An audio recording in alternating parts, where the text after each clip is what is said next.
All right, everyone, as usual, let me go ahead and share the link real quick.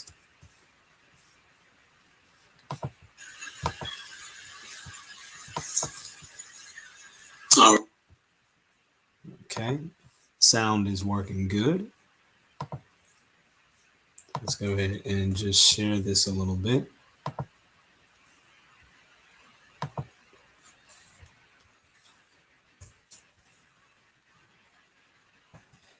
And I hope you all are doing wonderful as usual.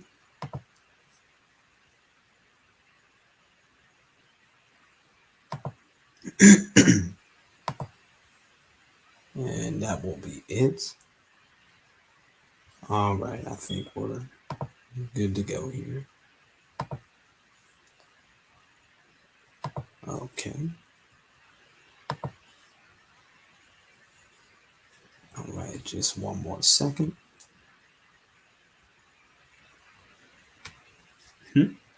Sorry about that, y'all. Looks like I'm having a bit of technical difficulty here.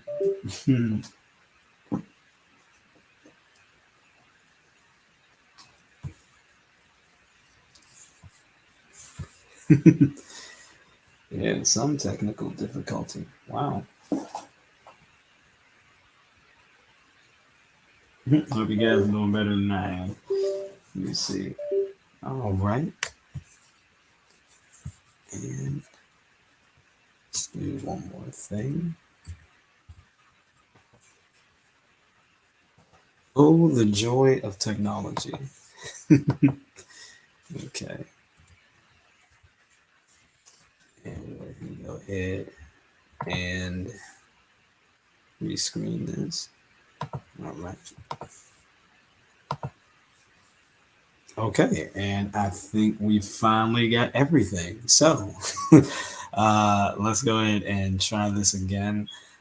Welcome everyone to the Father's Well. I'm Matthew Solly, also known as So Real. And today we're going to be getting into a very interesting lesson. But again, it's the Father's Well, a living spring in dry places. Wherever you are in your Christian journey, we welcome you and we pray that you would stay with us. Yes, it is true that I am uploading at least the first few installments of this on my channel here, So Real. However, after probably about the seventh, eighth, or ninth video, from now on, it will officially be broadcast from the already existing The Father's Well YouTube channel. I'm just going ahead and putting it here for now just to kind of like, get most of the people that usually are so used to me going live over here to go ahead to come over to the new channel. So I'll be running two channels, one for one reason and the other for another purpose. So with that being said, let's go ahead and begin. And we're going to go ahead and bring this up. I had already prayed before I went live. um, just a habit of mine. So today's topic, the covenant and the temple. When did the old covenant officially come to an end?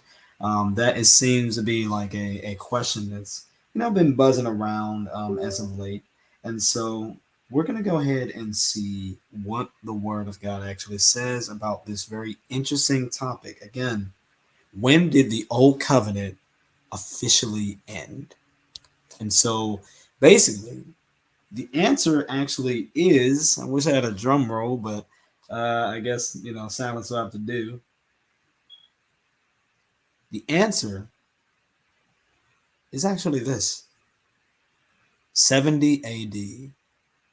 Now, I'm pretty sure maybe you've kind of heard this before, but however, I'm going to go ahead and add a few extra insights on some things. And so we're going to go ahead and start as how in the world did the official covenant of the old covenant officially end in 70 AD. If you guys are not sure about why this title is so important, or at least why this date is so important, it really is the fall of the Jerusalem temple. The second temple that was built after the Babylonian captivity basically was put to shreds. Not one stone was left upon another, as Jesus said in Matthew 24. That happened because the Romans came and sacked Jerusalem in 70 AD. And then from there, the people were put on ships and scattered all throughout the Mediterranean. So if you look up 70 AD, even if you Google it, you're going to run into the fall of Jerusalem. One guy that was actually there was Josephus, born in AD 30, died in AD 100. He recorded the entire thing. And of course, it'll start to actually sound like parts of the book of Revelation once you read his works. His works can be read for free online. So, what we're going to do, we're going to go into Matthew 24. So if you have a Bible, simply just open up to Matthew 24 or just read on screen. And this is a very interesting chapter here. We're getting close to the end of the Gospel of Matthew, and Jesus begins to talk about, ironically, the end. And he says here in Matthew 24, first 3 verses, "And Jesus went out and departed from the temple, and his disciples came to him for to show him the buildings of the temple. And Jesus said to them, See you not all these things? Truly I say to you, there shall not be left here one stone on another that shall not be thrown down." Now he's saying this to his disciples. We're actually looking at a beautiful temple. From there in verse 3, it says, "And as he sat on the Mount of Olives, the disciples came to him privately, saying, Tell us, when shall these things be? And what shall be the sign of your coming and of the end of the world?" Now, before I continue on, notice that the disciples seem to be coupling the fall of the temple, as Jesus said, how there wouldn't be one stone left upon another. They seem to have this kind of understanding that it has something to do, not just with, the sign of Christ coming, but specifically about the end of the world.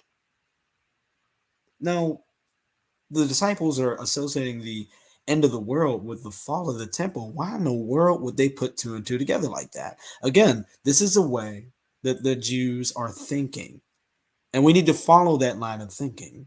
We would never question it, right? Now, the Greek word here for world, right? Because obviously the Gospel of Matthew was written in Greek along with the rest of the New Testament. This is a word that's actually there. It's not actually the physical world, but it's actually the word ion. Ion. And ion actually does not refer to a physical planet.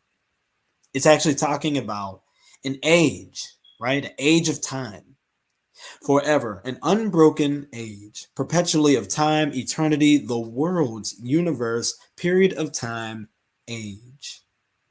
So basically, Jesus could have actually used two other words when it came to this word world. In the New Testament, you usually see about 3 Greek words that are associated with the word world. One, cosmos, John 3:16, for God so loved the world. Two, ecumene, right? That word for world actually means empire, like the Greek Empire, or the Roman Empire, or the Persian Empire, or basically the present empire that's in rule at the time.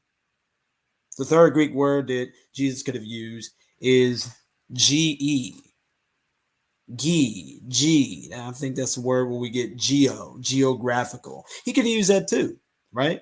And it just means a region, right? A certain patch of land, that area over there. Those are the 3 Greek words that Jesus, could have used. He only used one of them, and that is ion, age. You guys probably use it yourself. It took you an eon to get here, right?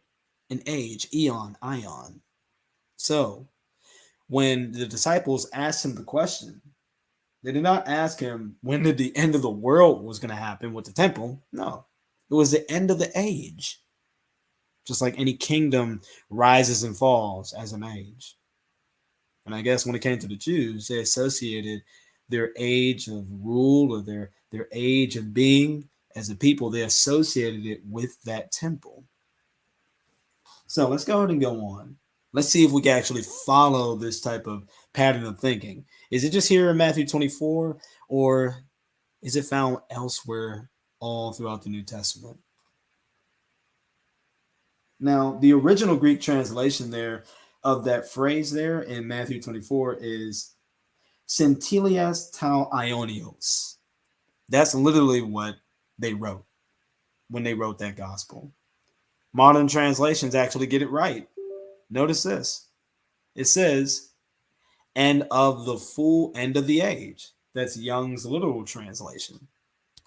Plus, you have in the LEB, the Lexham English Bible, and of the end of the age. So you can look up plenty of other modern translations, and they basically nail it and get the original Greek right. And also, I wouldn't be surprised if you also look up the 8 early, or I believe 876, there's about maybe 7 or 8 early pre-KJV English translations. I encourage you guys to go ahead and look that up too. They might say the same thing. And if they do, it makes you question even more, why in the world does the KJV say world, but all the earlier English translations that came before it have age? So if you're a KJV onlyist, you might want to look into that. We're going to go to Hebrews 8:13. Now, once again, we're talking about the covenant, right? Covenant, temple, age. Covenant, temple, age. I want you guys to keep that in mind everywhere we go. This is Hebrews 8:13. If you read Hebrews chapter 8, it quotes Jeremiah 31. And we all know what Jeremiah 31 is. I'll make a new covenant with the house of Israel and the house of Judah, and this is what it's going to be like. This is a conclusion verse of that. And they basically say, when he speaks of a new covenant, he makes the first obsolete. Now, what is growing obsolete and is aging is about to disappear. So notice here that the writer in Hebrews, when he looks at what a new covenant does to the first one, when it makes it obsolete, he automatically associates it with something else growing obsolete, and also that's aging and is about to disappear. The question is, what in the world is he associating with the covenant that's obsolete, that's also going to go ahead and grow obsolete and about to disappear? Because if the covenant's gone, he's saying that something else is about to go as well. What is that? Well, you get a great big hint in the very next verse, in the very next chapter. It simply says this. Oh, just a moment. It seems that there's been a bit of an issue. Oh, and we're back. Sorry about that. Once again, technology. I'm going to have to fix this. Thank you guys for staying with me. So what is it? The very next verse, which is in the very next chapter, right? But before we go there, I want to go ahead and look at a specific source here. I encourage you to get this source. This source is the VGNT. I've been using it for years, and it's the vocabulary of the Greek New Testament. What this is that sometime in the 1900s, some guys found a whole bunch of manuscripts that they noticed that there were all these Greek words from how people were using them in regular stuff, like transactions and bank accounts and all kind of things in the first century. And so they decided to make a dictionary out of how these words were being used outside the Bible to see if it matched any way that Jesus and the disciples were using these words inside the Bible. And therefore, they actually made a little, kind of a lexicon out of, extra biblical usages of these words. In other words, how are people outside the Bible using these words? And do they match inside the Bible? Now check this out. When it comes to Hebrews chapter 8:13 that we use, this is what it says. When I looked up this word for becoming old, right? Obsolete. This is what it says, becoming old, as in Hebrews 8:13. with reference to a temple building. So people outside the Bible that would basically kind of, use this word, hear this word, they pretty much kind of like associate it with the building becoming old. Now, let's go ahead and look at the very next verse, which is the very next chapter. Let's see what it says. It says here, my goodness, I'm not sure what is up with the technology here, but it seems to be delaying very much. Oh, there it is. Okay, so the next verse confirms that he's actually speaking of a temple. Look at Hebrews chapter 9, first 3 verses. It simply says this. Now, the first covenant, in fact, had regulations for worship in its earthly sanctuary, for a tent was prepared, the outer one, which contained the lampstand, the table, the presentation of the loaves. This is called the holy place.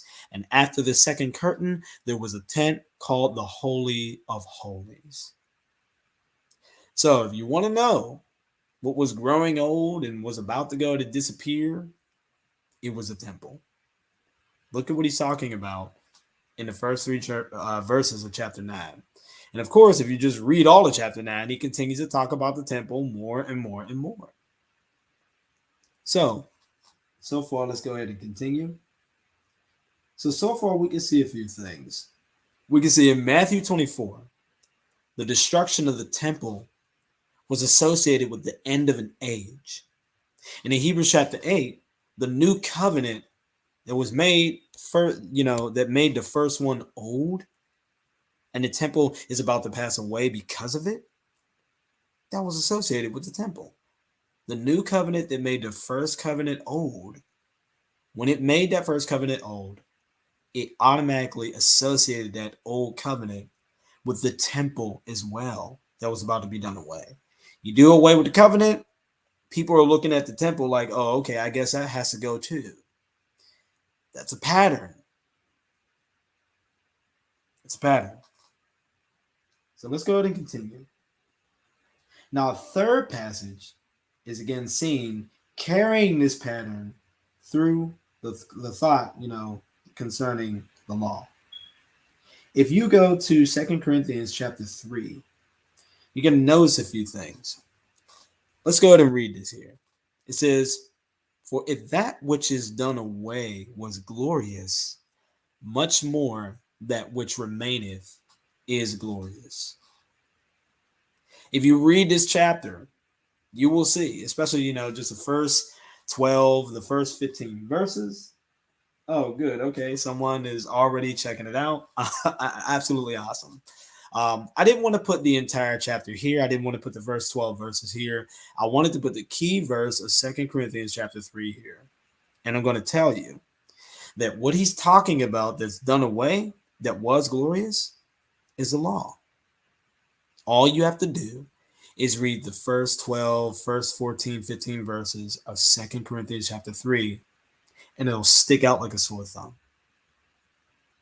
So here it is. He's writing an epistle, and he's saying that the law is done away.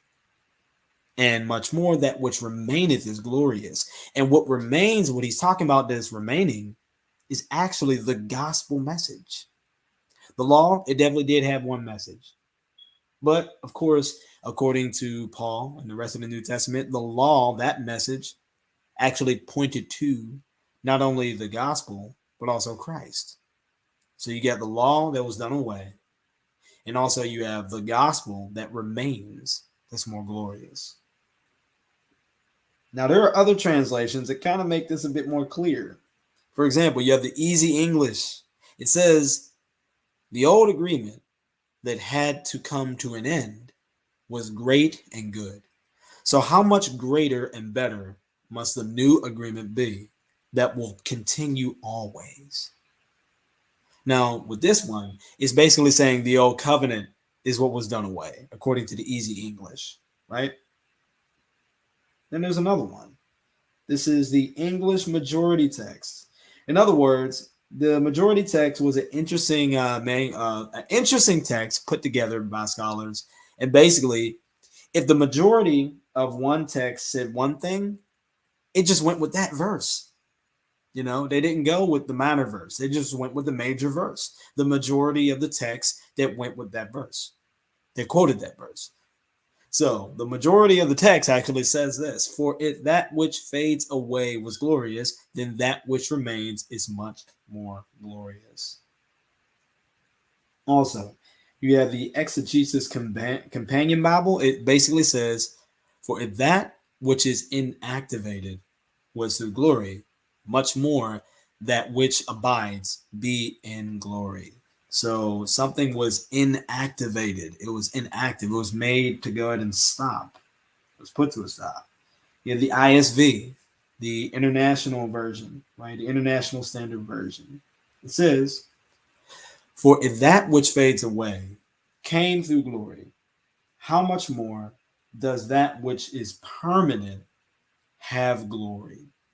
Wow. Fading away. You have the KJV or the KJ3. For if the thing done away was through glory, much rather the thing remaining is in glory. LEB, same thing. Now, this is interesting. I love the Lexham English Bible because, you know, it flirts a little bit with more of dynamic translation. And notice what the word is using here.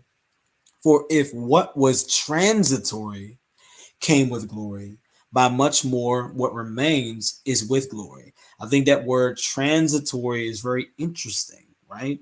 It means that there's eventually going to be a bit of a change or something that's in flux or something that's about to change, right? The law, according to the LEB, was something that was temporary. It was meant to change. It was meant to become something more, right? And what would that be? That would be the new covenant.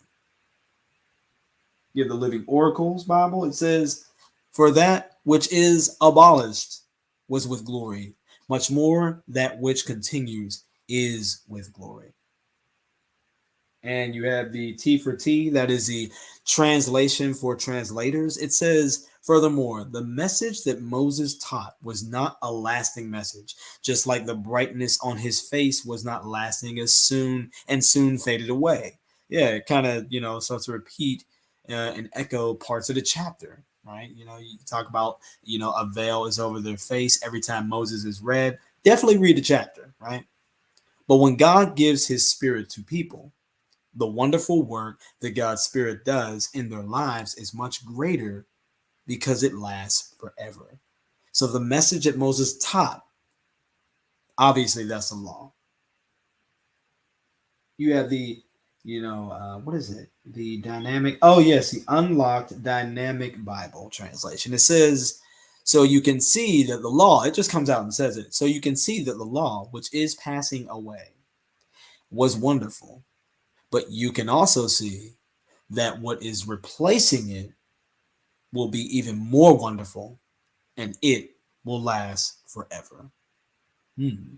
So it's acknowledging that the law is kind of still there, but it's in passing, which makes it sound very similar to Hebrews chapter 8:13, right?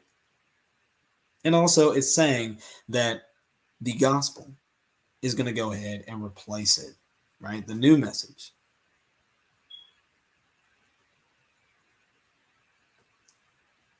Oh, the joys of technology. Sorry for the lags and delay, everyone. This is a Young's literal translation. It's literally Greek word for word. And it literally says, For if that which is being made useless is through glory, much more that which is remaining is in glory. So it's also noticing something transitory, right? Just like the Lexham English. That which is being made useless. This is a literal Greek word for Greek word translation, right? So something is being made useless or inactive or inactivated, and it's acknowledging that it's through glory. Now, the question is, when will it be completely useless? That would be during 70 AD when the temple is gone. I'll get to it. Don't worry. We're just laying some groundwork here because I'm trying to show you some patterns about how people are looking at the law and how people are looking at the old covenant and how people are looking at the temple. So the verses in 2 Corinthians 3 clearly show Paul speaking of the law and its glory as having passed away. This also can infer that the old covenant itself passed away. Now, the two sources of the International Critical Commentary, I love that commentary, and the Cambridge Greek Testament for Schools and Colleges, 21 volumes, provide a more exegetical insight. So, you guys might, I hope you guys don't fall asleep during this part, but I just thought that I would go ahead and put this in here. It just gave great insight into this part. Into this verse. After that, we'll go ahead and continue on, but I just wanted to make a little pit stop and read this. So I hope this blesses you guys. It basically says this. Now, of course, I'm not going to read the Greek words because I don't know what they are, but it says here, the inferiority of the law to the gospel is set forth in a detailed argument directed against the Judaizers. And that was, from Chrysostom as he sees it. He continues the justification of what has been said. For if that which is being done away, 2 Corinthians 3:7, was through glory, much more that which abideth, quotes Romans 9:11, is in glory. The fading of the glory from the face of Moses indicated that the ministration which, he instituted was not to last. To the old dispensation, glory was a phase through which it passed. Here we go. For which it passed. Oh, I lost my place. Oh, there it is. And it is to the new, it is a sphere in which abides. 2 Corinthians 9:9, 1 Corinthians 13:13, John 15:4. Right? And that comes from the Cambridge Greek Testament. This next part says, the change from this Greek word here may indicate that the difference between between what passes and also what abides, we have a similar change in Romans chapter 5, verse 10. In a sentence very similar in construction to this. And of course, it shows that Greek word and that Greek sentence, which I do not know. And I should have ran it into Google Translate, but I admit I did not do that for this lesson. Maybe you could do it. In Ephesians chapter 1, verse 7, we have the converse change from this Greek word, from what is permanent to what it was transitory. So it's interesting that this actually acknowledges that there's something transitory about this, just like the Lexham English did. Now with this Greek phrase here, 1 Corinthians 12:8 and Galatians 2:16, Romans 3:30, they notice something similar about these. These verses 7 through 11, show what a revolution had to take place in the mind of St. Paul, since he had exchanged the law for the gospel. The apostle's main point is this fading of the glory, which he treats as a symbolizing the temporary nature of the Mosaic law. Let's go ahead and continue.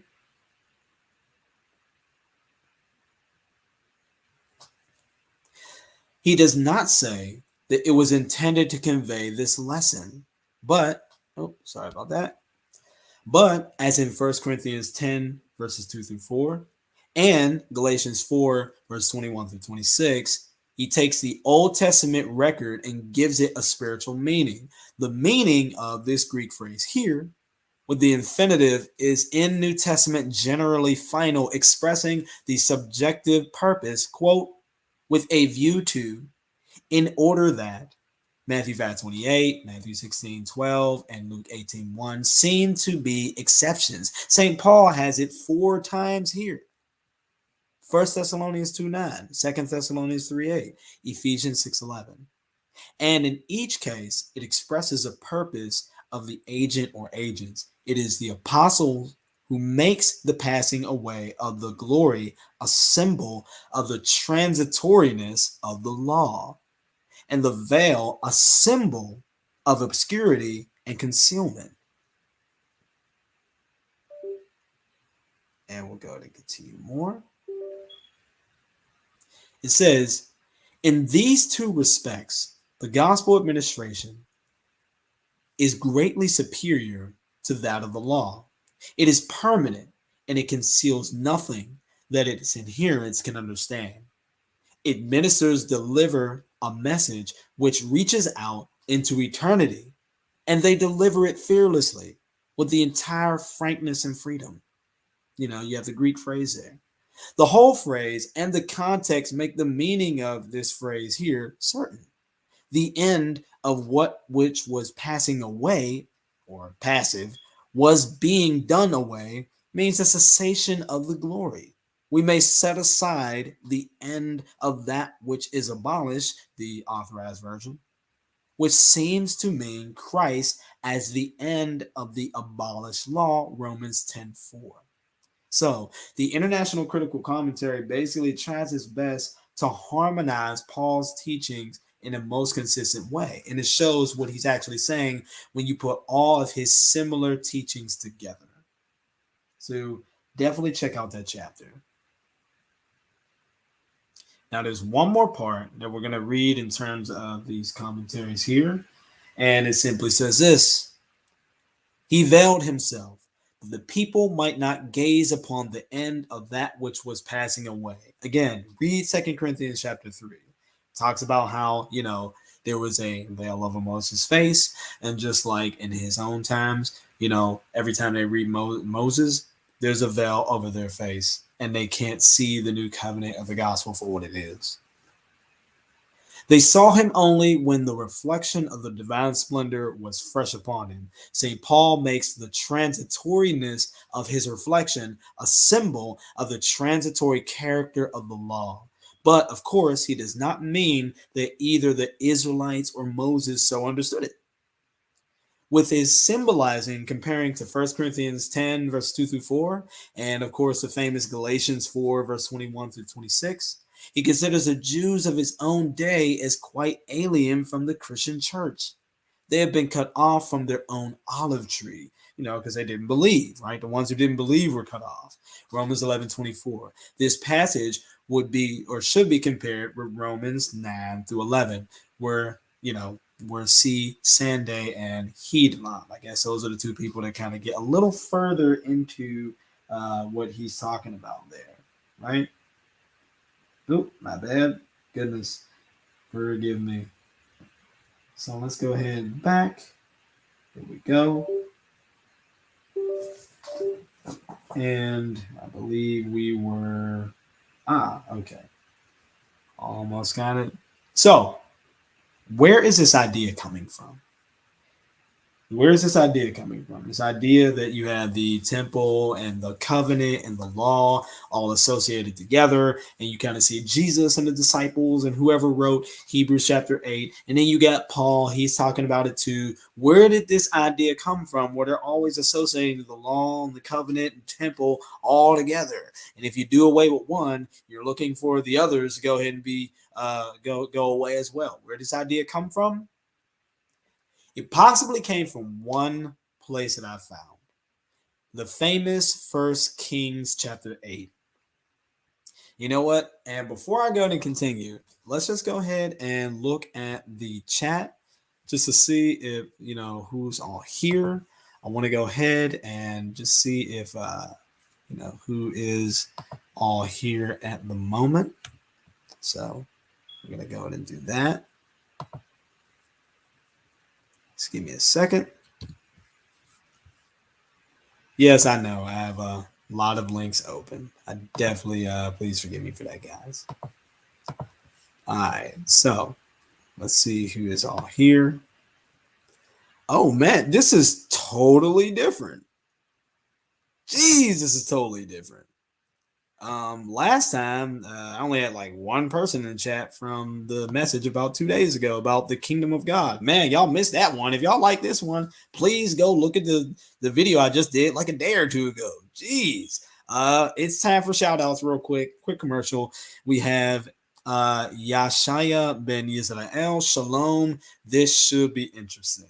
And of course, we got Shelly Blanchard. It says, actually, Jesus said he would destroy his temple and raise it again in 3 days. The disciples who said that, oh, you know what? How about this? I'm gonna go to interact with you guys once the lesson is over. But I'm just gonna go and shout out your name, Shelly Blanchard. Welcome. Jonathan Gesner. What's going on, man? I ain't seen you for a while. I can't read Russian. Oh, sister 19. I believe that's your name you're trying to say, I believe. How you doing? We have You Talk TV. What's going on, man? Peace and love to you. And who else do we have? We have oh, okay, and that's pretty much it. All right. So that's our commercial. Let's go ahead and oh yeah, Trennis. Okay, that's what's up. So you're You Talk TV. Cool. Yeah, Trennis is my dude, man. That's my bro. All right. So let's go ahead and get back to this right here. All right. Now, if you guys remember anything about First Kings chapter 8, this is a famous chapter where the first temple, not the second one after the Babylonian captivity, no, the first one, 1000 BC, right? Solomon, before the Babylonian captivity, before the Assyrian captivity, before all that bad stuff, we're with Solomon now. Solomon just got done building the temple. It's a high time. The thing looks fresh. It's the first one. In this little chapter First Kings chapter 8 and chapter 9, we're going to see that it's mainly because of Solomon, what he does here, that kind of changes the anatomy and the dynamic of the old covenant forever. This is what he does to it. And this is the reason why I believe that you kind of see these type of attitudes and phrases in the New Testament. It's all because of this scene right here. These are the key verses. Now, we're not going to read this entire chapter, but I'm going to go ahead and hone in on the key verses here. So let's go ahead and go back to 1000 BC. 1 Kings chapter 8. Keep in mind the covenant and the temple. At that time, Solomon assembled the elders of Israel, all the heads of the tribes, and the leaders of the families of the Israelites before King Solomon, in order to bring up the ark of the covenant of Yahweh from the city of David, that is, Zion. All the men of Israel assembled before the king Solomon at the festival in the month of Ethnaim, that is, the seventh month. All the elders of Israel came, and the priests carried the ark.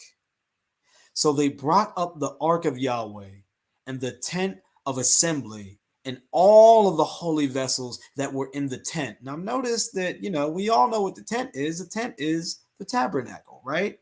The mobile home of God, the movable tent. That's just the way they got down. But now they're about to go ahead and take everything in that tent and they're going to go ahead and put it in a place that does not move. They're going to put it in the temple. Keep that in mind. It's very important what's happening to this covenant.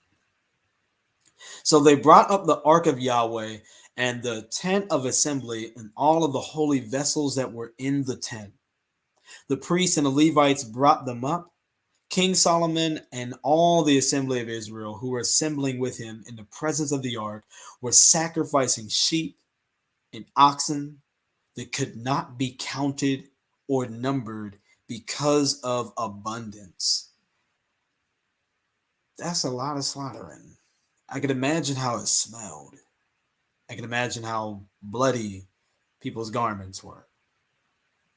The priests brought the ark of the covenant of Yahweh to its place in the inner sanctuary of the house, to the most holy place, under the wings of the cherubim. For the cherubim were spreading their wings over the place of the ark. The cherubim overshadowed the ark and its poles from above. The poles were long, and the ends of the poles could be seen from the holy place in front of the inner sanctuary. That's kind of big. But they could not be seen from the outside, and they are there until this day. Here's the verse that I want y'all to pay attention to. There was not anything in the ark except the 2 tablets of stone which Moses had placed in there at Horeb, where Yahweh made a covenant with the Israelites after they went out of the land of Egypt, when the priests went out from the holy place, right, of the tent, not the temple, the tent back then. The cloud filled the house of Yahweh. The priests were not able to stand to minister because of, because of the presence of the cloud, for the glory of Yahweh filled the house of Yahweh. Then Solomon said, Yahweh has said that he would dwell in the very thick cloud. I have certainly built a lofty house for you, a place for you to live forever. Now he's talking about where God's going to live. And guess what? It's no longer a tent. Now it's a house. It's a temple. He's talking about, you know what? God is going to be here. And I guess everything that, that came with him. The covenant, the law, the tablets, the tent. Well, not the tent, but, everything that came with him. The vessels, everything was going to go ahead and move in there with God. Verse 14, the king turned his face around and he blessed all of the assembly of Israel. Now all the assembly of Israel was standing. Then he said, Blessed be Yahweh, the God of Israel, who has promised with his mouth to David, my father, and fulfilled his oath, saying, quote, From that day I brought out my people Israel from Egypt. I have not chosen a city from all the tribes of Israel to build a house where my name might be, but I've chosen David to be over my people Israel. So he didn't choose a house just quite yet back in those times, right? This is the emphasis on where he's choosing now, all right? David, my father, desired to build a house for the name of Yahweh, the God of Israel. But Yahweh said to David, my father, because you desired to build a house for my name, you did well in that it was within your heart. However, you will not build the house. But your son, who has come from your loins, he shall build the house for my name. Yahweh has carried out his promise, which he had made. I have risen in place of David, my father, and I sit on the throne of Israel as Yahweh promised. And I have built a house for the name of Yahweh, the God of Israel. So now we're going from a tabernacle tent to a final house. Think of it like this. I'm going to an apartment to a house, right? I'm going from a mobile home to an actual resting home. Verse 21, pay attention. I provided a place for the ark in which the covenant which Yahweh made with our ancestors when he brought them out of the land of Egypt. In other words, you know what, Lord? When you move into this house I made, I also provided a place for the ark. And we know what's inside the ark. Can you see where this is going? This is changing the dynamic of the old covenant, right? Of course, it's still the same, but there's something that's going on here because of what Solomon is doing. Then Solomon stood before the altar of Yahweh in the presence of all the assembly of Israel, and he spread out his hands to the heavens. And he said, O Yahweh, God of Israel, there is no God like you in the heavens above or on the earth beneath, keeping the covenant and the loyal love for your servants who are walking before you with all their heart. So he's acknowledging God is keeping the covenant. So the covenant is keeping in view here, right? Which is associated with the temple and the ark and the table and the stones and the showbread and the vessels and everything else that moved into the temple. They're considering all this the covenant. He's keeping the covenant and the loyal love, right? It says, you have kept for yourself, for your servant David, my father, what you promised him. And you have spoken with your mouth, and with your hand you have filled it this very day. So then, O Yahweh, God of Israel, keep for your servant David, my father, what you promised him, saying, quote, "For you, no man will be cut off from before me, who will be sitting on the throne of Israel. If only your sons keep their ways to walk before me, just as you have before walked before me." So there's a condition. Keep that in mind. "So then, God of Israel, please let your word be confirmed, which you have promised to your servant David, my father. For God will really dwell on the earth. For will God really dwell on the earth?" So this is a way that they're thinking about God entering into this temple. "Behold, the heavens and the heavens of heavens could not contain you. How could this house that I have built actually contain you?" So again, this is their idea that God is moving into this place, and even then they're saying, you know what, man, even though we built this place for you, it still can't contain you. But the idea is still plainly there.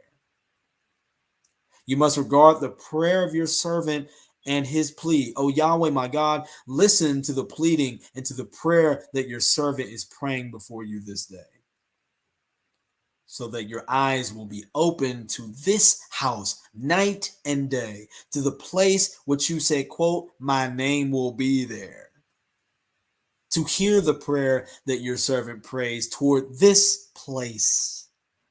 You must listen to the plea of your servant and your people Israel, which they pray toward this place.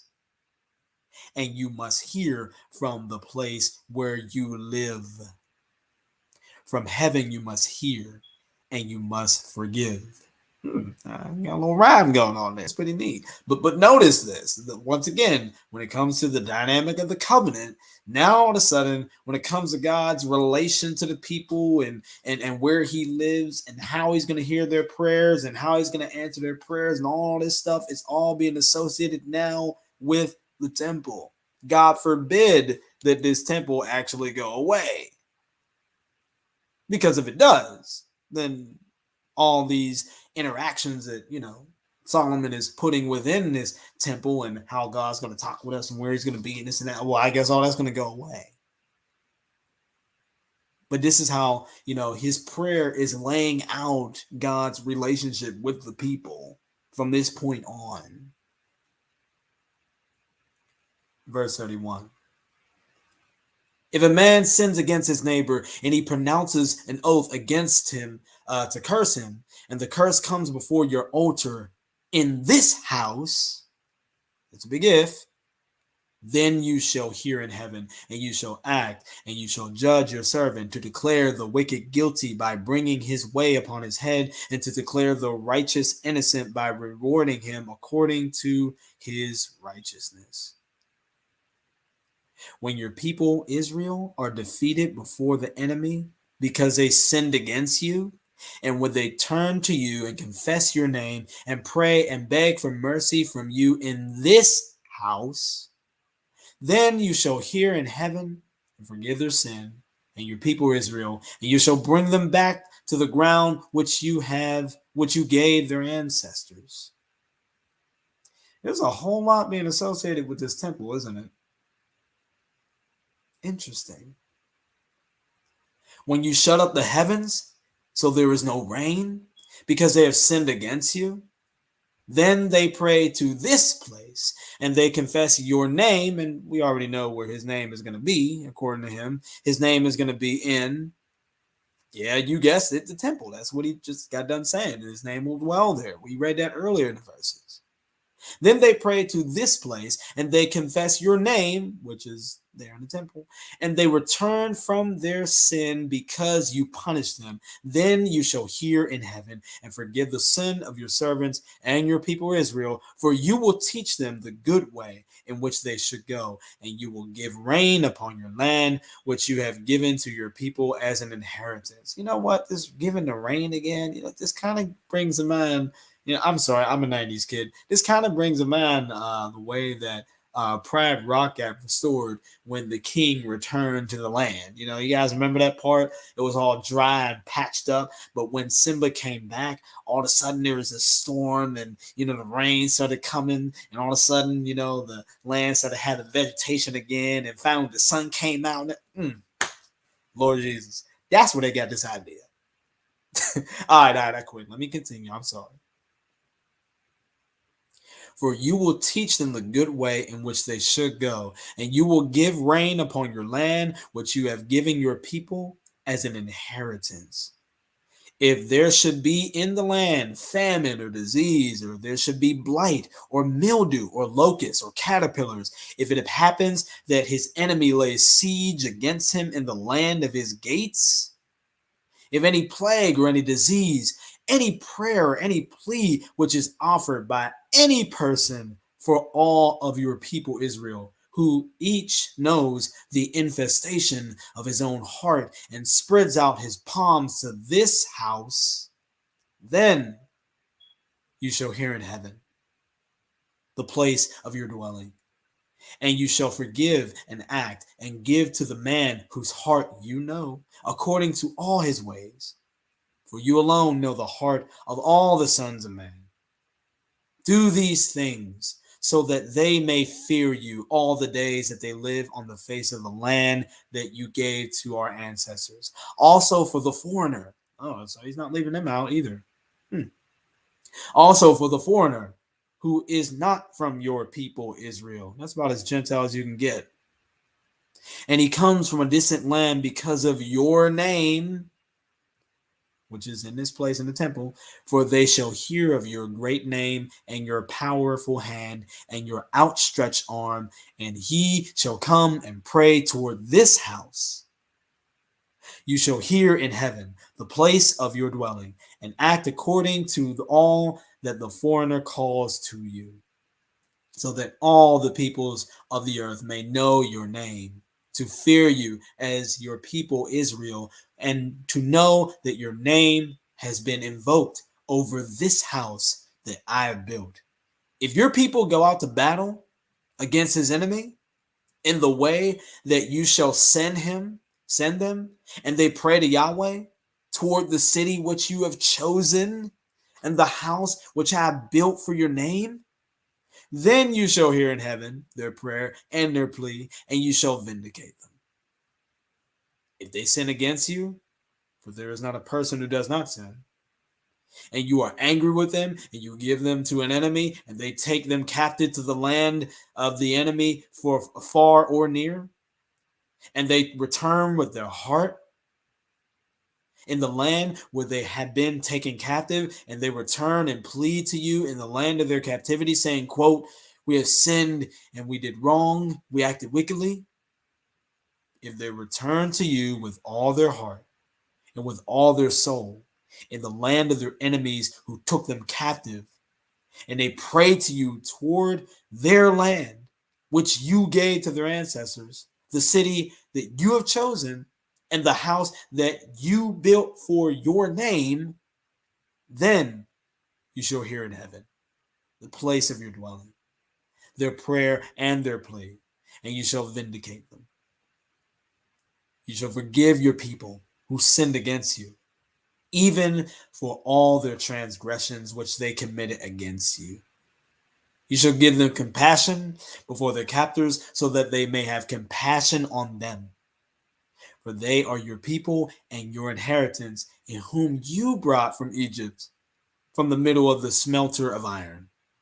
Oh, that your eyes may be opened to the plea of your servant and to the plea of your people Israel, to listen to them in all the things which they call to you. For you have separated them for yourself as an inheritance from all the peoples of the earth, as you promised through the hand of Moses, your servant, when you brought out our ancestors from Egypt, my Lord Yahweh. That was Solomon's prayer. Now, of course, there's a bunch of other little things I'm not going to read, but basically, you can see that he continued on. Okay, This chapter is getting a little long. You can read the rest for yourself. I just decided to put it there because, hey, I'm a bit of a nerd, right? But, that was the main part, right? Now we're going to go ahead to just, a little tiny bit of verse 1 Kings 9. And then I'm going to summarize, what in the world did we just read? Matt, I'm lost. That sounded great, but I kind of got what you're saying in the beginning. But, bro, I'm lost. Don't worry. I'm going to sum it all up. Just follow along. All right, so let's just go ahead and look at 1 Kings 9. And after that, we'll summarize a bit, okay? Just a little bit of verses, and that's it. It says this. It happened that as Solomon finished the building of the house of Yahweh, the king's house, and all the things Solomon desired to do, Yahweh appeared to Solomon a second time as he had appeared to him in Gibeon. Now, this is the second time that Yahweh appeared to Solomon. And this is what he says. Now, the second time, he don't say much. He really don't say much. But what he does say is very striking. He says, Yahweh said to him, I have heard your prayer and your plea which you have made before me. I have consecrated this house which you have built by putting my name there forever. My eyes and my heart will always be there. Well, there it is. There you go. This is a covenant taking on its full form. Take notes. As for you, if you walk before me as David your father walked, with integrity of heart and with uprightness, to do according to all that I have commanded you, and if you keep my ordinances and my judgments, then I will establish the throne of your kingdom over Israel forever. That's a big if, right? That's a big if. I mean, we all know, did that really happen? Well, did he meet that if? Well, we all know he didn't. But let's just go and continue. As I promised David, your father, saying, a man will not be cut off from you upon the throne of Israel. Verse 6. If ever you or any of your descendants turn from following me, and do not keep my commandments and my ordinances that I have set before you, and go and serve other gods and bow down to them, then I will cut Israel off from the face of the land that I have given to them. Even the house which I have consecrated for my name, I will cast away from my face.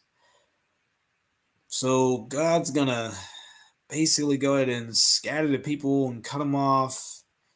And he's even going to go ahead and cast away the temple that Solomon made. Dang, that's a big if,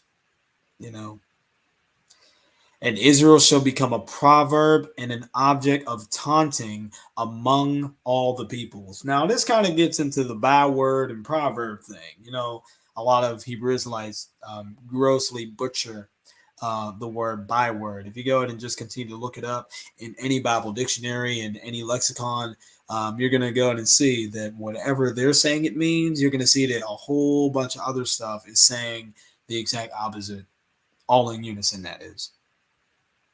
That's why this translation is so good right here. An object of taunting among all the peoples. This house shall become a heap of ruins. Keep that in mind for the new covenant, the New Testament times. God wasn't playing.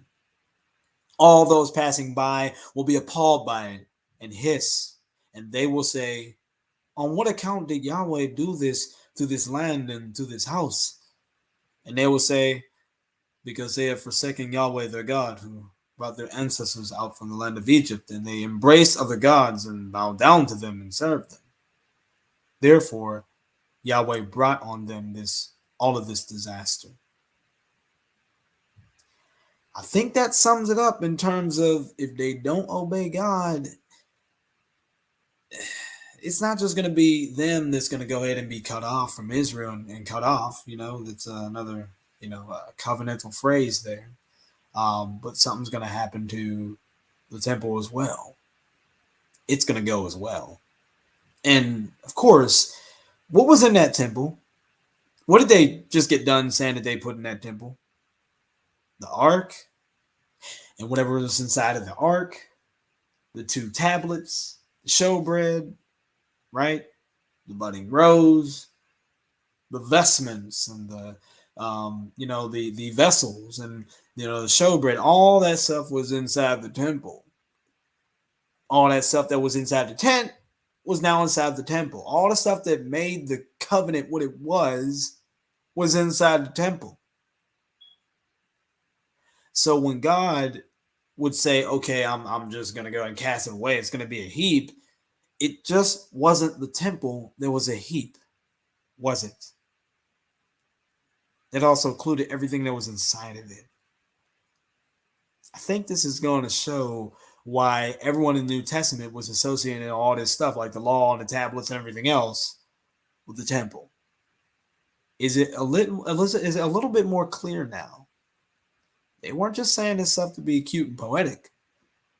No, they knew what else was in that temple, and therefore, if it went too, then, well, that's the reason why Matthew 24, Hebrews 8:13, 2 Corinthians chapter 3 is talking the way that they're talking. That is why the law and the covenant is coupled with the temple. So let's go ahead and summarize, okay? What in the world did we just read, right? For one, we got 1 Kings chapter 8. What did we notice? God's ark brought from the city of David to the temple by the priests and Levites. Verse 9, God's law, tablets of Mosaic covenant in the ark and in the temple. Verse 10, God's holy presence in the glory cloud in the temple. Verse 11, God's glory filled the temple. Verse 12, God to dwell in the cloud. Verse 13, God to dwell in the temple forever. Verse 16, God's name was in Jerusalem. Verse 21, God's covenant was in Jerusalem. Verse 23, God's promises and loving kindness was in Jerusalem. Verse 29, God's eyes open toward Jerusalem. Verse 30, God hears and forgives if Israel prays, if Hebrews pray toward Jerusalem. Verse 32, God judges and justifies in Jerusalem. Verse 33 and 34, God's mercy for defeated Israel and reparation to the land, or repatriation to the land. Verses 35 through 40, God's favor in Jerusalem in time of drought, famine, and plague, right? If they do good. Verses 41 through 43, Gentiles blessed in Jerusalem. Verses 44 through 53, God's protection in the land of captivity if they repent and pray toward the temple. 2 conditions, right? The conditions under which the land blessing would be removed. Well, that's 1 Kings chapter 9. God's name, his heart, and his eyes were in Jerusalem perpetually, but conditional on obedience to the terms of the covenant. Verse 6, but if they do not obey, the commandments and statutes, then what? Verse 7, Israel will be cut off, cast out of the land to become a byword. Then verse 8, and this temple will become a heap of ruins and a byword. Does that kind of sound familiar about not one stone being left upon another? And then verse 9, the Lord will bring this adversity on them. Oh, so God is going to be one that's going to do it. So anytime you see, I guess, from this point on, right, I guess anytime you see, what's his name? Shalmaneser, right? King of Syria. Anytime you see Nebuchadnezzar, king of Babylon. Anytime you see Antiochus IV during the Greek captivity in the Maccabees. Anytime you saw the Romans in AD 70, well, according to verse 9 here, that was God's hand bringing that adversity on them. Why? Well, it's obvious. They sinned. So that was God. And also that kind of matches what Jesus' parables are saying as well, right? About the father having this great wonderful banquet, and he invites, his best and most entrusted folks, and they say, no, we got other things to do. And then all of a sudden they kill the very person that had the wedding, the wedding was for. And what happened in Jesus' parables? Those people suffered because the king began to send his armies to burn that whole city down. That's in Jesus' parables. That kind of sounds similar to 1 Kings chapter 9, verse 9. This but if condition explains the removal of the covenant and its temple 1,000 years later. In AD 70, the holy city of Jerusalem and the temple of God were trodden underfoot in 42 months, AD 66 to AD 70, on the same day, month, and season as the first temple, the 9th of Abib, a summer month, as John the Revelator foretold. And that little tidbit there was by Morrison Lee. Thank you for that little insight. That was wonderful. Morrison Lee is pretty cool. Other than that, that is our lesson. Christ is risen. So, when did the old covenant officially actually end? That would definitely be in AD 70. The way that the temple was spoken about in the New Testament echoes the way that Solomon's big elongated prayer and God's response to that prayer sounded in the old covenant. And that is why when it comes to, the covenant coming to an official end, it had everything to do with that temple. And that's why Jesus said what he said. That's why the writer to the epistle to the Hebrews said what he said. And that's what Paul said to the Corinthians, what he said. I hope these things cause you to kind of, just really kind of rethink about some things. And yeah, this has really been a real interesting blessing. I do have a lot more to say about the new covenant. What does that mean about the new covenant? Well, Matt, we all know that the temple was still standing when new covenant was going on, and the churches were booming, and epistles were being written to them, and everyone's talking about the new covenant and doing all these kind of new things. Was God running two covenants at the same time? All these kind of questions. Don't worry, we're gonna answer them next time. We'll get all into it. Don't worry, we'll flesh it all out. Okay, but I at least want to lay down that insight. So now we're gonna go and go to the chat to see if there was any questions that anybody actually had. I don't know if anyone had anything to say. So let's go ahead and see some things here to see if anyone pretty much had any type of questions or concerns. Let's see real quick. Oh, you know what? Let's go ahead and put that back. There we go. And okay. But yeah, I hope that was awesome. I hope it was a wonderful vid. You guys are amazing as usual.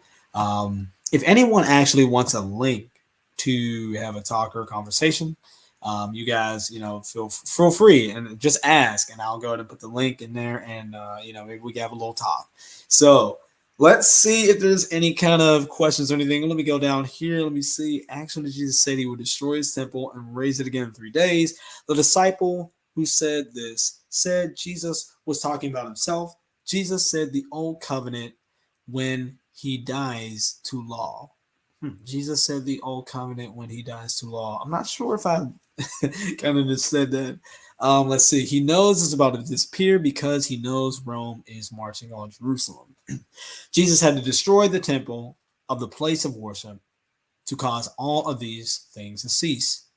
He would put an end to their worship day and the mirth of it. Hosea 2. Wow, okay. Somebody says they didn't use Greek. Oh, really? Well, I'm actually working on that answer for, an extra addition to my app, which is something I should definitely promote very soon. Yes, my app is out. Little commercial. For right now, it's on Google Play Store. It's only for Android. But this app is called Christian Hebrew Q&A. There's 54 questions on there so far. Every year, tons more stuff will be added every single year. Within 2 or 3 or 4 or 5 years, you're going to have a whole library. So I encourage you to purchase it now. It's just $10. That's less than your lunch.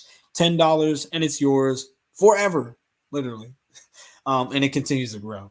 But yeah, there are 54 questions on there. These are straight questions, straight answers with multiple sources that I've been using for over 11 years.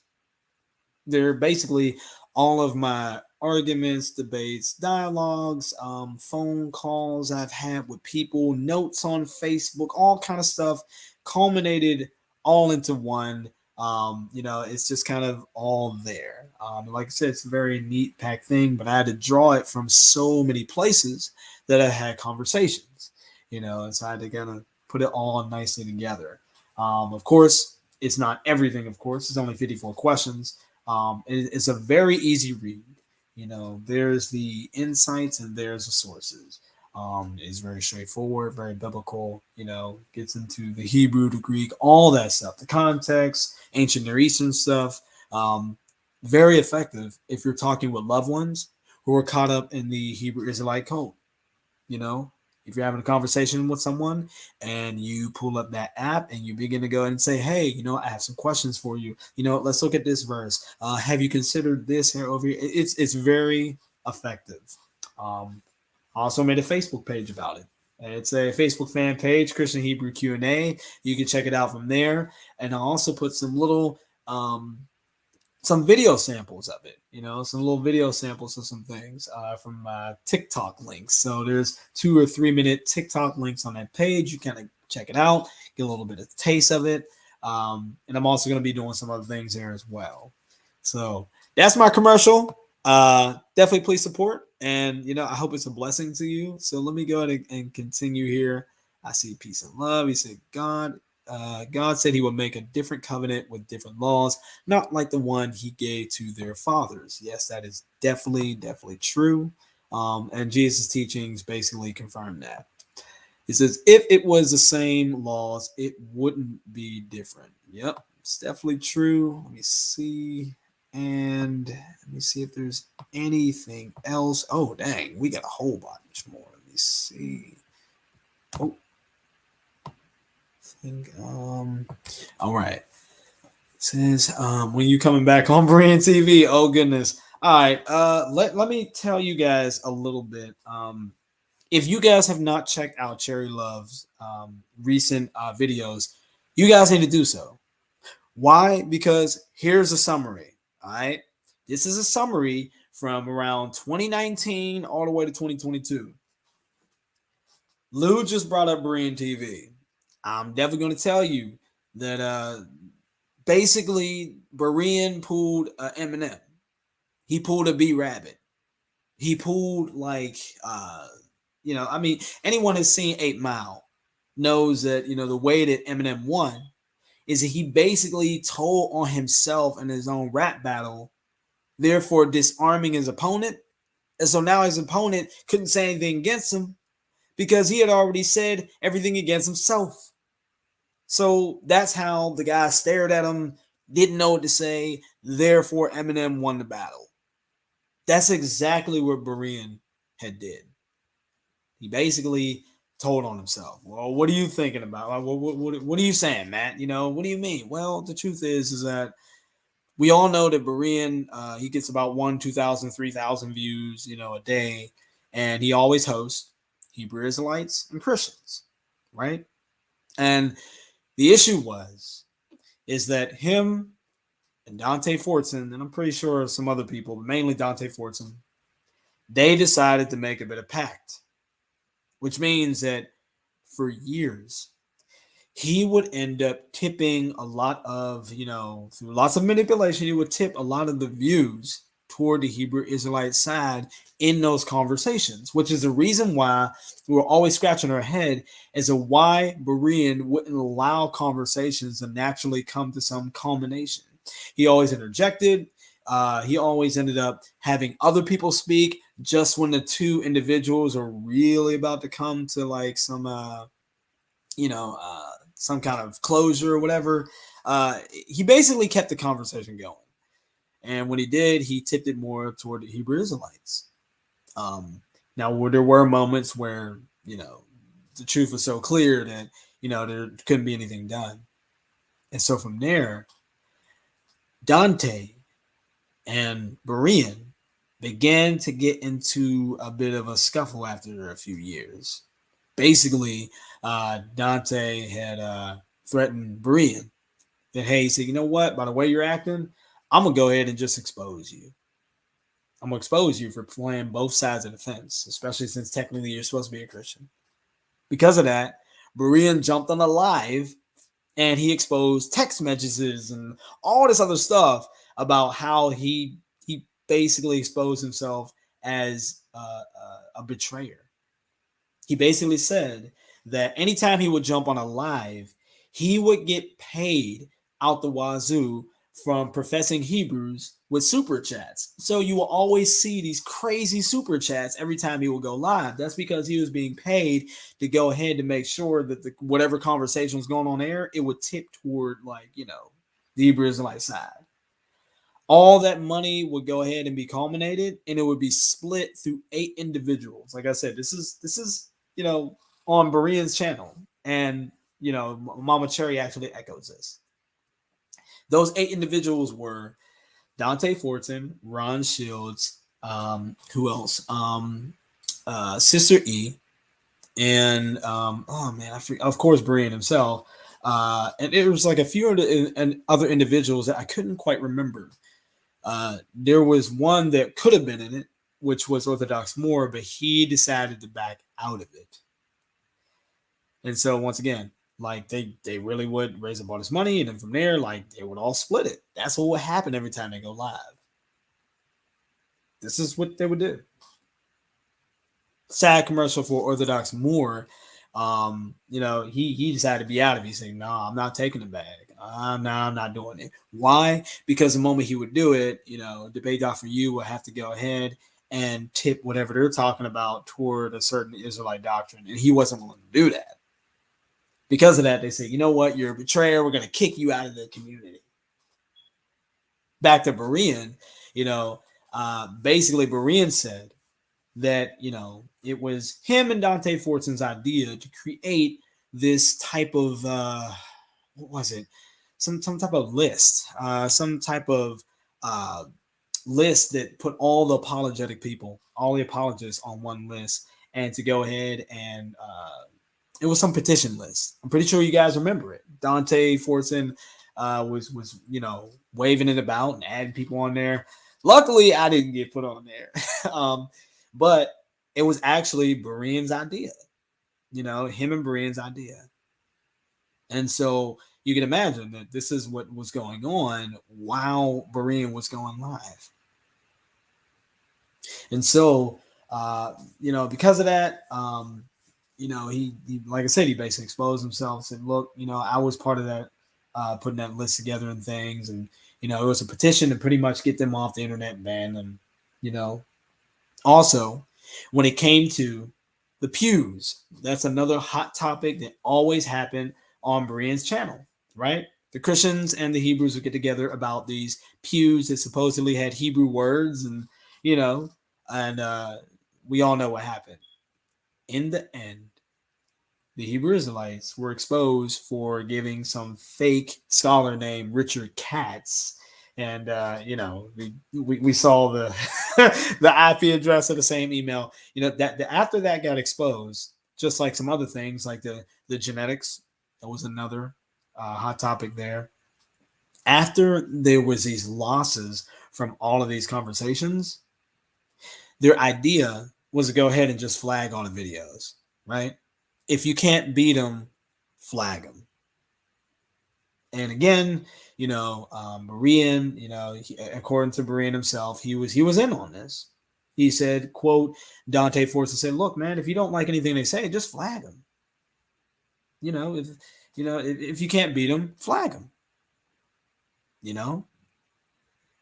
And so these were the actions of all these professing Hebrews who claim to have the truth and all this other stuff. So yeah, it just got pretty bad after a while. And so because of that, if you look on Berean's channel now, he has these interesting videos that say, uh, I think Hebrew Israelites expose, you're not saved, and he continues to go on and shows like some real issues with their doctrine. You know, Berean kind of reminds me of Boromir. Boromir, he started out with the Fellowship of the Ring, but of course he had temptations to take the ring himself. And in the end, he gave into his urges. But of course, also in the end, after Frodo escaped, he actually came to the rescue of some of the hobbits and tried to fight for them and things like that. And he took 3 arrows to the chest. And he wished that, he said he would have gone to the end with Aragorn. And that's the way I kind of view Berean. People kind of fall and they really make some terrible mistakes, but then they try to make up for it. Is that what he's doing? It seems like it. I'm not sure. It kind of seems like it to me a little bit. There's more I could say, but check out Mama Cherry's channel. Check out Cherry Love. Check out Berean TV, his most recent stuff. And also, I guess this kind of explains why he did take down some videos.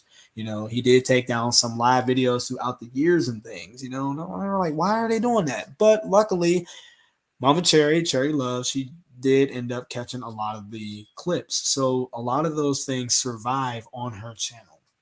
Definitely encourage you to check it out. I don't know how I got out there, but I just wanted to go and say that. So yeah, good grief. Oh, now I know how. This is how right here. Yeah, right here. That's okay. Yeah, that's how. Man, someone asked about Brian. Goodness. All right, I have to get through these. See if anyone has any questions or requests to come and talk. What do we got? We got greetings to all. The so-called Old Covenant is not done away with, although Israel did not keep their side of the agreement. Man's destruction of the house of Yahweh does not equal the end of his covenant with his people Israel. Daniel Fuentes, I'm not sure if you were here from the beginning, but I'm sure that everyone is like hearing what you're saying, but you probably got a huge uphill battle to go ahead and build a case like that with the Bible. Because so far, everything that I pointed out shows the exact opposite. And again, you'll have to go to the New Testament where people do couple the temple and the covenant and all this with, its destruction. You'll have to, I don't know how you're going to reinterpret that stuff. It seems to be pretty plain and clear. Maybe you could show us something that we're missing or something like that. But yeah, you'll have to follow what Jesus and the apostles had said when they begin to bring these things up. Can't do it by going to some other place and reading something that sounds very nice. You have to go to the people that are leading the conversation, which is Jesus and the apostles. Show them, show us that what you're saying is in their mouths, writings, and epistles. That's the end game. If you can do that, great, you're right. If you choose not to do it, well, I mean, people hear you, but they're waiting for demonstration. Says, yeah, I think I remember that. It happened a couple days ago. The words on the pews were written in Klingon. Wow, I don't even know what that is. New covenant is forgiveness in Yeshua Messiah himself and the giving of the set apart spirit and circumcision of the heart to empower Israel to keep his Torah, unlike previously when they disobeyed, served false mighty ones, and were slaves to sin. This new covenant has no end and is also extended to all peoples for the redemption of Adam, Chawa, and all their descendants who receive the Lamb of the Almighty. Once again, if you want to have a conversation about this, I'll go ahead and just put out the link if you want to. Let's go ahead and copy this. If you guys really do want to. Oh wait, look at this. There's other types of note things here. Okay, cool. Or no, maybe I was wrong. Says I look forward to meeting you, brother. All right. All right, so I'll put the link out. Just in case if anyone has anything to say. It's 5:29, so that means around like 6:15. I got to get ready to go ahead and do night shift for work. But till then, I'll go and see if anyone wants to talk. Okay, you ever seen Star Trek So Real? Klingon is the language some if the aliens speak in that show. Dang. Oh man, he said it's Klingon. You're funny. Oh, you're funny. Yeah. Okay. Once again, I'll just wait around for about 2 or 5 more minutes if anyone wants to come in for a little conversation. Other than that, I'm going to shut this down. So, man, I wish I had a countdown, but I guess I don't. About a minute or two. Going once, going twice. Let me see if there's anyone in the back chat. Nope.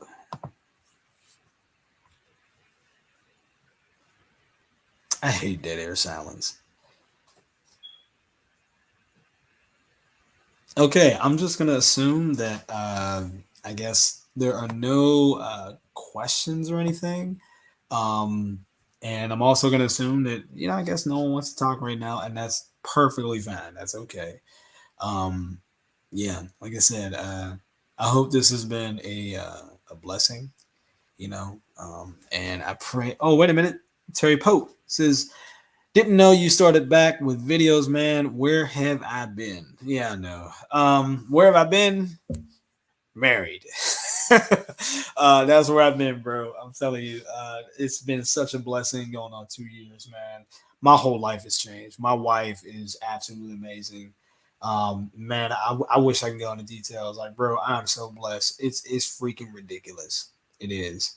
Um, God does really give you very real blessings when you do get married. Like I said, I'm making more money I've ever made my whole life, ever. Um, just being able to go on vacations more, just a whole bunch of blessings, man. Like, oh man, even when it comes to ministry, man, I found a new church. Like, I'm telling you, yo, so much I can say, so much. But yeah, that's the reason why I've been gone. So that's why I had my book, my app, and my blog because marriage life kind of semi retires you, uh, somewhat. So I'm trying to give people the best of what I have, so that way they can take those mighty instruments and weapons and use them in my stead and do way more than I've ever done. So let me see. Please don't wait for me. I'm not able to meet now. Okay, that is absolutely no problem. Congrats. I'm with you on that. Marriage is great. What's the book? Okay, what's the book? Let me go ahead and just put the link out for the book. I'm going to go to mattsoreal@blogspot.com because this is my this is my blog, guys. And you can think of my blog as a field test version of my app, right? So here it is. If you just go to here, like click on here, and there it is. I'm gonna go ahead and copy. This is my book, Christian Hebrew Conversations for Spouses and Loved Ones. I definitely can encourage you guys to get this book. $25 paperback, flat rate. Why? Because when it's $25 flat rate, that means it's free shipping. $25 period. I like to keep things simple. It says that this book has been carefully written as an immediate tool of help for couples who have a significant other caught up in what is known as the Black Hebrew Israelite movement. The two groups of focus that cover a majority of the spectrum are what is known as one West camps and Hebrew moderates. This book equips Christians to address specific doctrines, concerns, and differences between Christianity and Hebrew roots. So, that book is packed. Yes, there is a Kindle version, but it does not have all of my arguments, all of the full things that I really flesh out, in the paperback. I encourage you guys to get it. $25 and it's yours forever. It's all of my work for the past 11 years, you know. Um, so I'm gonna go ahead and put the link right here for you guys if you guys want it. Um, And also, if you guys want to contact me, you guys want to call me, I do call people. Just email me. Email me at soreal@gmail.com, and we could talk. I don't mind. I've been talking to people for years, and I've had some interesting conversations, especially with spouses, right? Um, what else? Oh, right. I believe I'm supposed to go ahead and give the link to the app. Well, if you go ahead to Google Play Store and you type in this,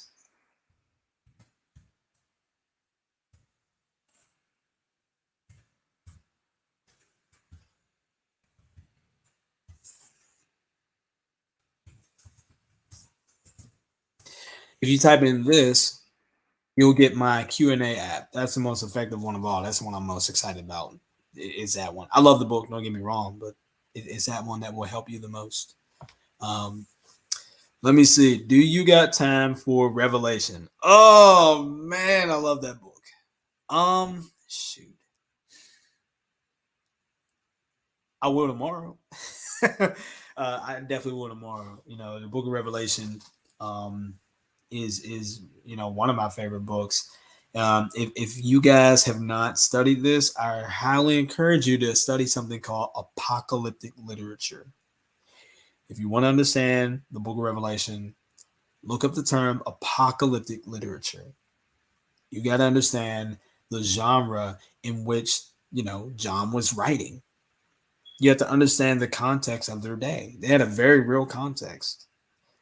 The more you understand that, the more you'll kind of see things uh, from John's point of view, and not like a hyper dispensationalist futurist view. Definitely grabbing it tonight. I respect your perspectives a lot, bro. God bless. Amen, bro. Hey, as long as it blesses you, you know what I'm saying. As long as it blesses you, bro.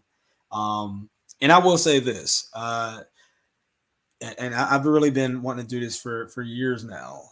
I've just been working in the background a lot, but now that I'm a bit more free, I'm able to do it. If you, oh, wait a minute, I think I heard something. Oh, right. What's going on, bro? Shalom, shalom. So, what's up, brother? What's going on, man? What's going on with you? Yeah, I think you and I were supposed to go ahead and have a talk, man. I totally forgot, because yesterday, you and I were supposed to have a talk, but family life, family life. That's all. That's all I'll say. You know, but yeah, I got about an hour. Um, I think there were some questions or some type of topic that you wanted to get into real quick. Who is AC? Oh, is that Arno? AC Arno? She said, "Oh no." Who's AC? Anyway, um, yeah. What's up, man? What's good? What's going on? Shalom, brother. Rabbi Lewis here. Yeah, Congratulations, brother. Got your new book out, huh? yeah, man. We got the book's been out since 2020. It's really like the app. The app is Right. is where it's at. So Let the yeah. people know when you publish your book, you came to me, bro. Oh yeah, I did. You were one of the first people I came to. You helped me put it together. Yeah, Rabbi Lewis actually helped me like how because I had everything. I just didn't know like how to go about publishing it. Basically, he helped me publish a book. Like first you gotta go here, you do this, you do that, blah blah blah. You gotta reformat it. So he really did help. He did help me, you know. So I really Definitely, appreciate definitely. So you added on to it. Yeah, the hard copy I added to. The Kindle version, it has it has stuff, but the hard copy has 3 extra chapters. One is on divorce, another is on the Bible and abuse, because that's talking about the ISUPK and how they use those terrible scriptures, or terrible twisting of the scriptures. And of course, the third, what was it? Third, I forget what the third bonus chapter was on. I forget what it was on, but definitely check out the book. Definitely check it out, guys. You know, That's brother. great. Definitely gonna buy a copy. Yep.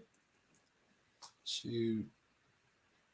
I mean, hey, I mean, I only got so much time, man. So whatever you wanted to talk about, um, yeah, shoot away. Floor is yours.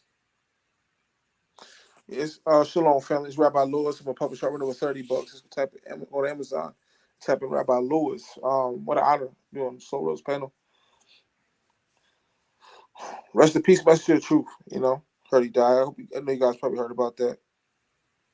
Oh yeah, Messenger of Truth, man. Yeah, once again, check out Cherry Love's channel on that. She did a short 1 hour video tribute to him. Messenger of Truth, um, man, like we still have a lot of his videos and interactions with him.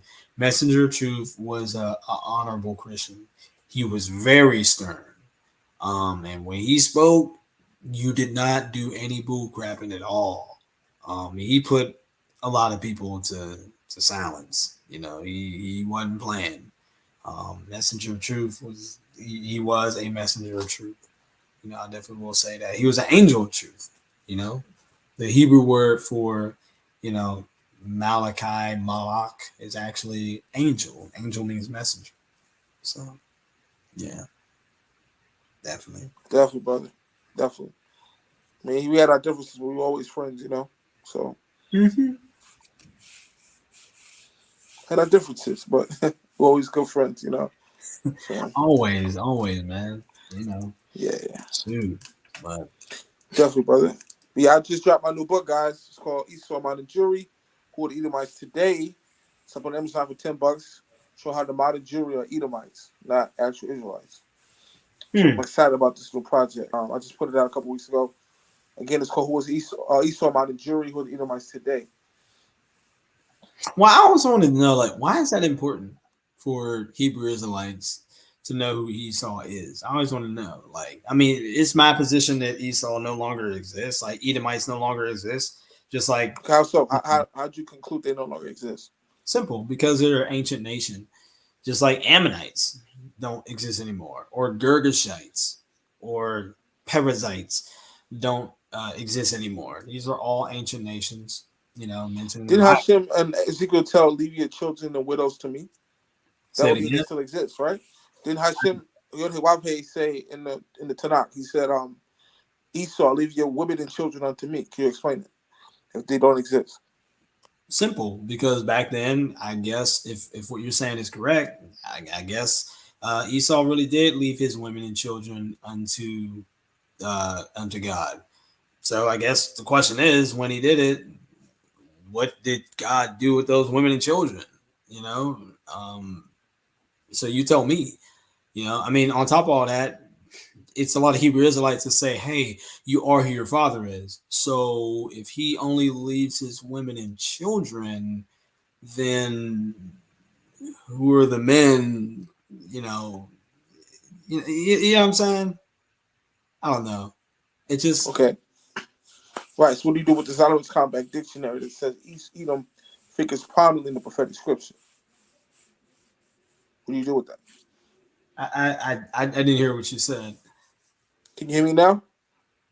Yeah, What do you do with the Zionist Compact Bible Dictionary, which is a Bible dictionary that says um, Edom figures prominently, the Edomites figure prominently in the prophetic scripture, meaning they still exist. What do you do with that?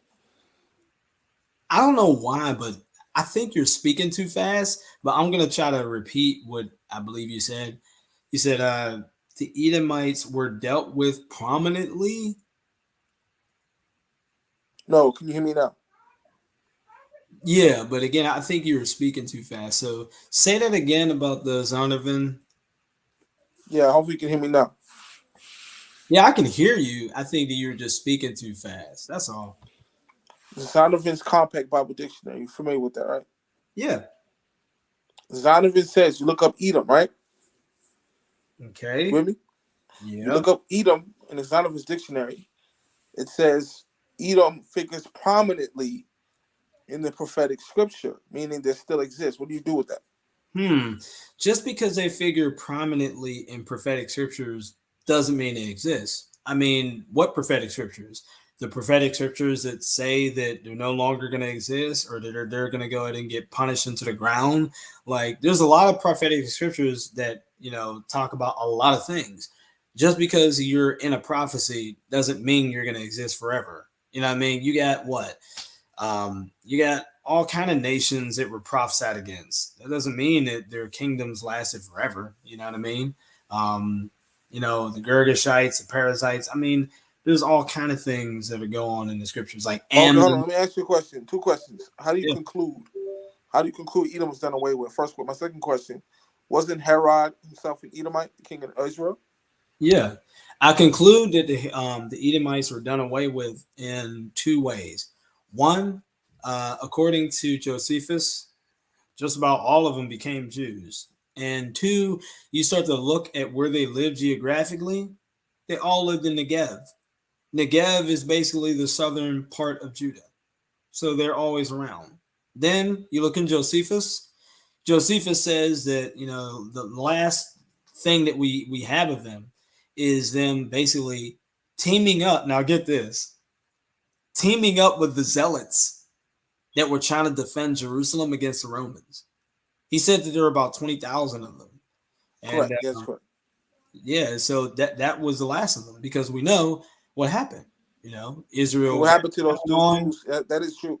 That is Israel got historical. Right. scattered and things like that. And it's funny because even though Israel got scattered, and of course, I guess the uh, Edomites along with them, whereas when you look at any of the encyclopedia references, or any of the other references, it always ends up saying, "quote," and the Edomites disappeared from the pages of history. So even though they got scattered with the Jews and things like that, the only Edomites that did exist are the ones that became Jews 100 years before Christ was born. They were Jews, and then the ones that just remained Edomites and fought in 70 AD, yeah, they were scattered with the rest of the Israelites. The problem is, the Israelites continued to remain as a people, but when it came to the Edomites, you don't hear about, people around that time referring to Edomites living in certain territories. You don't hear about that at all. But everywhere where the Jews went, you always heard historians talking about, oh, those groups of people over there to keep the Sabbath, and they're still over there. That's why the encyclopedias all say that Edomites disappeared from the pages of history. But that was by nefarious design. That wasn't out of literally not existing anymore. Well, You'll have to hello, can you prove hear me? that. It's not enough Sure, just to say it. Like, you gotta, sure, of prove course, yeah, sure. So the there's a, excuse me, there's an excellent book you should read called by Arthur Coulson called The 13th Tribe. A lot it. of Mhm. scholars assert that it's not historical, but we can vet that. Yeah, that book, I admit, has been dragged through the mud in terms of recent Yeah, I mean, a scholarship. lot of people who say that never even read it. I know a lot of people who say it's been dragged and haven't never even read the book. Do you own the book? No, I haven't. I think I downloaded it once, but I'm talking about actual scholars Okay. that have said, "Hey, you know what? We've exposed by this guy's own words that he had like a political agenda with writing the book." And all of a sudden, they looked into all his sources and stuff, and they're like, "Yo, this guy is off." So Right. that's So the why King of it's Khazaria, rejected King by Khazaria. scholarship. So, Right. If I can respond to that. sure, I said sure. Sorry, I'm back. Yeah. So Lenore E. Burson's work, The Negro and the Jew, by Lenore E. Burson. What did you say? Lenore E. Burson's work, The Negro and the Jew, by Lenore E. Burson. I have no clue what you said. Can you hear me now? Yep. There's a book by Lenore E. Burson called The Negro and the Jew. The Negro and the Jew. Okay, Yeah. so there's a book. Okay. Yeah. So Lenore E. Burson lived she's a scholar in the 70s, right? I'm not sure who he is, so I just got to take your word for it. Right. So before I put the cart before the horse, you do know that the Khazarians had a an oral tradition that they came from Mount Seir, right? You agree with that? I don't know anything about that oral tradition. But even if they did come from Mount Seir, that does not mean that they're Edomite. Edomites came from Mount Seir, right? You know, right? You know Yeah, what the but Mount Seir. there are plenty of people that could say that they come from Mount Seir hundreds of thousands of years later. Right. Well, the Khazarians said themselves that they were sons of Japheth. They were Okay, and descendants. so are the Greeks. So the king Khazari himself admitted that he was a descendant of Togarmah through Japheth. Right, but So the problem is that Japheth was not a progenitor of Esau. Actually, correct. Jacob was a. I mean, not Jacob, but Abraham. No, Isaac. I'm sorry, Isaac. Goodness, I am so mixed Yeah. up. Isaac was a progenitor of Esau, and we know that Correct. Isaac comes from the line of not Japheth but Shem. So Correct. Yeah. wherever the Well, Japhites are that you're tracing them back to, that's not Edomite. Edomite is Shem. no. To respond to that, if I could, Yeah. it tells you that the Edomites and the Romans became one nation. Well, who It said says that. that? What is that? I think it's in Jasher, the book of Asher? Jasher. It says, Yeah, no, I've heard yeah, of that they, too. Yeah, but yeah, the Edom. He issue was the is king of that when Edom you at the continue time. to read, the issue is that when you continue to read Jasher, it does talk about how Edom kind of rebelled or something. I remember I did my research on it, and there was some kind of rebellion that happened between the two. So you could say that they became one nation, but they were still very distinct. I mean, why do you have Josephus writing about the Edomites fighting with the zealots against the Romans from compared to a book that dates to like the 11th or 12th century versus Josephus, who was born in AD 30, watched AD 70 happen, he was part of it, and died in AD 100. So I have to compare like his stuff to what someone's writing in like the 12th or 13th century. Like it has a match. I mean, the guy might be writing a little bit fanciful, which puts his writings in a different category. So I can't look at that and with all that evidence, I can't say like, oh, the Edomites are Romans. Can't say that. No, they've always been distinct. Right. Okay. All right. So two things to that.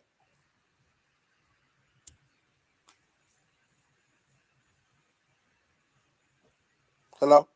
Yeah, but yeah, I'm listening, but I do gotta go in about Yeah. maybe 15, 20 more minutes though. Yeah. I But don't. I'm not I'm gonna still have time listening to though. give my whole present.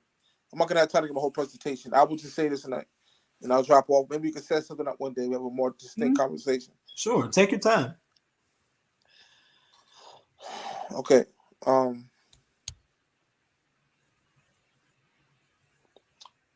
Yes, I agree with Sorrel. After that, the 20,000 Edomites who defended the Zealots, Jewish Zealots, the Edomites do disappear from history, but that's not because they didn't exist anymore. That they actually staged that. So I agree that they fell out of history, but for nefarious reasons, not because they ceased to exist. And I proved that in my book. The book is called Esau Mount Jury, Holds Edomites Today. Right? You with me? Yeah, I'm with you, but I got a question. Sure. In light of the new covenant, um, like why is there still a focus on the Edomites in the new covenant? Like, is God not done with them yet? Like, is there something that's still gonna go and happen to them that has something to do with like Jesus or the Christians, or the world? Like, is there something that is left for their fate? Like, what is it? Like, why the talk about them? Sure. Yeah, two things. If I can respond to that, Yeah, two things to that. The book of Jasher tells you that the Edomites will be wiped out completely in the last days. It says it in Jasher. I have the chapter and verse in my book, Edom Mount Jury. I wrote. So it said Jasher says the Edomites will be totally destroyed in the end days. You with me? yep. They will be blotted out. Remember Hashem told King Saul to kill all the Amalekites, correct? Say it again. King Saul, Hashem told King Saul to destroy all the Amalekites, correct? Okay. Yeah. Is that true? I believe so. Okay. So Jasper says that Esau will be wiped out. You agree with that? Yeah. Um. Yeah. Mainly, I agree with it because of the prophets. It says in Obadiah, I believe, if I can remember, it says that not anyone will be left of the house of Esau, but the Greek Septuagint says that not A a cornfield, in the cornfield. cornfield will be left in the house of Esau. Yeah. So the emphasis was on like the land of Esau. You know what I mean? Like that was you know that was it. So which one are you appealing to? Just the Masoretic text or the Septuagint? Which one are you appealing to? I really appealed to the Septuagint because it was uh it was basically the Bible of Jesus and the apostles and things. Um, and I tell you what, I gotta go ahead and call the wife. So I'm hoping that somebody up here can go ahead and jump in my place a little bit. I'm gonna go ahead and put the link again to see if anyone will go ahead and jump in my place a little bit. I got to, we got to go ahead and do something real quick. J Man, if you want to jump in, if someone wants to jump in, uh, please do. I don't want to shut down this quite yet. So there's a link.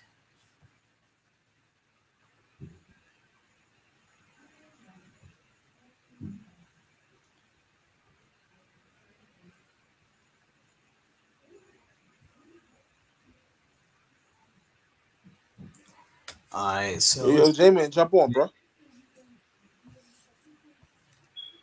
okay, can somebody jump on? Because if not, it's just gonna be dead silence. So going once, going twice. Because I gotta make a call real quick. If not, okay, I heard a blip, and it is J Man. All right, I'm gonna let you two talk, and I'm gonna go on mute. I shall return. All right, I'm back. Let's see, mute mic. What's up, Lewis? How's it going? Shalom, J-Man. What's up, brother? What's up, man? How you feeling, bro? I'm all right. I'm all right. What were y'all talking about? I just came back. Oh, my new book, Esau Modern Jewry, Who the Edomites Today, I wrote, showing that the modern Jews are actually Edomites. We were discussing that, Oh, the book. didn't I talk to you about this before? Yeah, Some certainly. We got it in on Signs and Wonders, but I barely got into the book. I didn't really talk much about it. okay. I was just wondering because it does sound familiar. Uh, hang on a second. Sorry, I keep hearing something. I think my cat's playing with something. But anyways, okay. Um, give me a second. I can't screen share anything, so uh. All right. Well, you can go ahead and say whatever you're gonna say to Surreal. Yeah, certainly, certainly. So you know Eberson's work, The Negro and the Jew? Say it again. Lenore E. Burson's work, The Negro and the Jew by Lenore E. Burson. I don't know what that is, bro. Lenore E. Burson was a European scholar in the 70s. Okay. She was showing how blacks claim to be Israelites is legitimate, right? Okay. So she was saying like a lot of the transatlantic slave trade victims were Jews exiled from Spain because Queen Isabella kicked the Jews out of Spain, right? You familiar with that, right? No, I'm not. Yeah, so in 1492, Queen Isabella and King Ferdinand kicked the Jews out of Spain, right? Can you hear me? Yes. Okay. And according to Lonnie Burson, a lot of them went to West Africa. So a lot of the slave trade victims of the transatlantic slave trade were actually Jews exiled from Spain. And she gives empirical evidence for this in her work. So a lot of the slaves of the slave trade, transatlantic slave trade, were Jews, right? Can you hear me? Yeah, I Were can hear you. Jews exiled from Spain. After they left Spain in 1492, a lot of them relocated to West Africa and got caught up in the transatlantic slave trade. So the claim of blacks being Jews is legitimate, as she says in that work. Okay, I would have to look that up because, like I said, I've never heard that before. Um, I would have to look that up and see if what you're saying is true. Uh, hang on, I'm still here. You still hear me? Yes, What's the person's name? Lenora E. Burson. Want to spell it? Lenore what? Lenora, Lenora E. Burson, Berson, the Negro and the Jew. What was her last name? Can you spell it for me? Burson. Yeah, Berson. Okay. And what were you saying that? Oh, okay. Okay, I see. You see her book? Yeah, I see it. Let's see. How credible is this book? Oh, very credible. She's a scholar. She was an academic. She died. She lived in the 70s. She's a scholar. Okay. Was she a white lady? Yeah, she was white. Yeah. Okay. Okay, I see her. I see it right here. Okay. I would have to look this up, but just so I could see what you're saying. Give me a second. I'm still here. Mm. And you've actually read this book? You read it through? Yeah, I got it. You know, it's out of print, but you can find it on PDF Coffee for free. You know, PDF Coffee. PDF Coffee. Okay, I've never heard of that. Yeah, Okay. it's like a website, PDF. Another excellent website to check out is PDFDrive.com. It's like they got like millions of free books on the internet, PDF copy. Like it's crazy. Like you don't need to go buy books, just go to PDF Drive. They got such a library, it's amazing. What's it called? PDF Coffee? Like the drink? Yeah, like the drink, yeah. Okay, cool. The other website is called PDF Drive, PDFDrive.com. They got like millions of free books. Okay. I know some of them. I know some of those things you have to like sign up for it, but I'm not sure. PDF Drive, PDF Drive, you don't have to sign up at all. Just okay, download. Cool. Yeah. All right. I'll probably look at that later. But okay.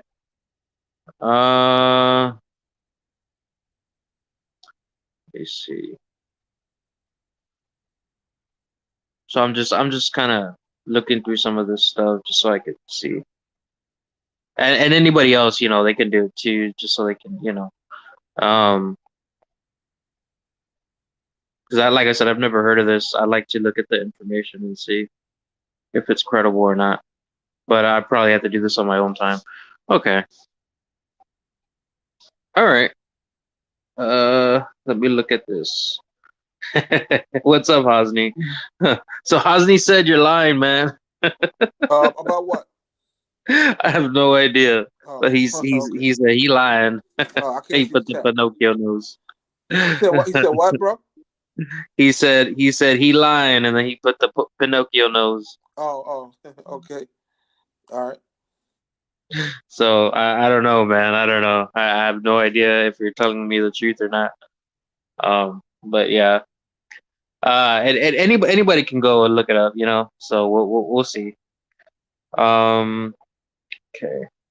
And I like that you gave those PDF what is it, those PDF links. That was cool of you. I didn't know too many of those. All right. And anything else you want to say, Lewis? Because like I said, I won't be able to say anything about that because I don't you know. Yeah, so also proving the Deuteronomy 28:68. It's about the transatlantic slave trade, which I can prove. Yeah, the Israelites literally back in the East when they did, but that's not what that's talking about. You know. So we can talk about Say that. It again. Deuteronomy 28:68 is about the slave trade, despite claims that it's not. I don't agree with you, man. Is there any way you can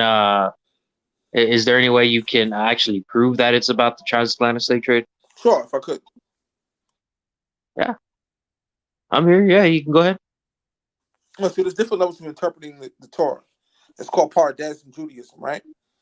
Familiar with Pardes, right? The exegetical formula for exegeting a text, right? Okay. So this is a tenth. Remember in Daniel chapter 9, where it says that it will cause the oblation and sacrifice to cease. Was it Daniel's 9? You familiar with that? Okay.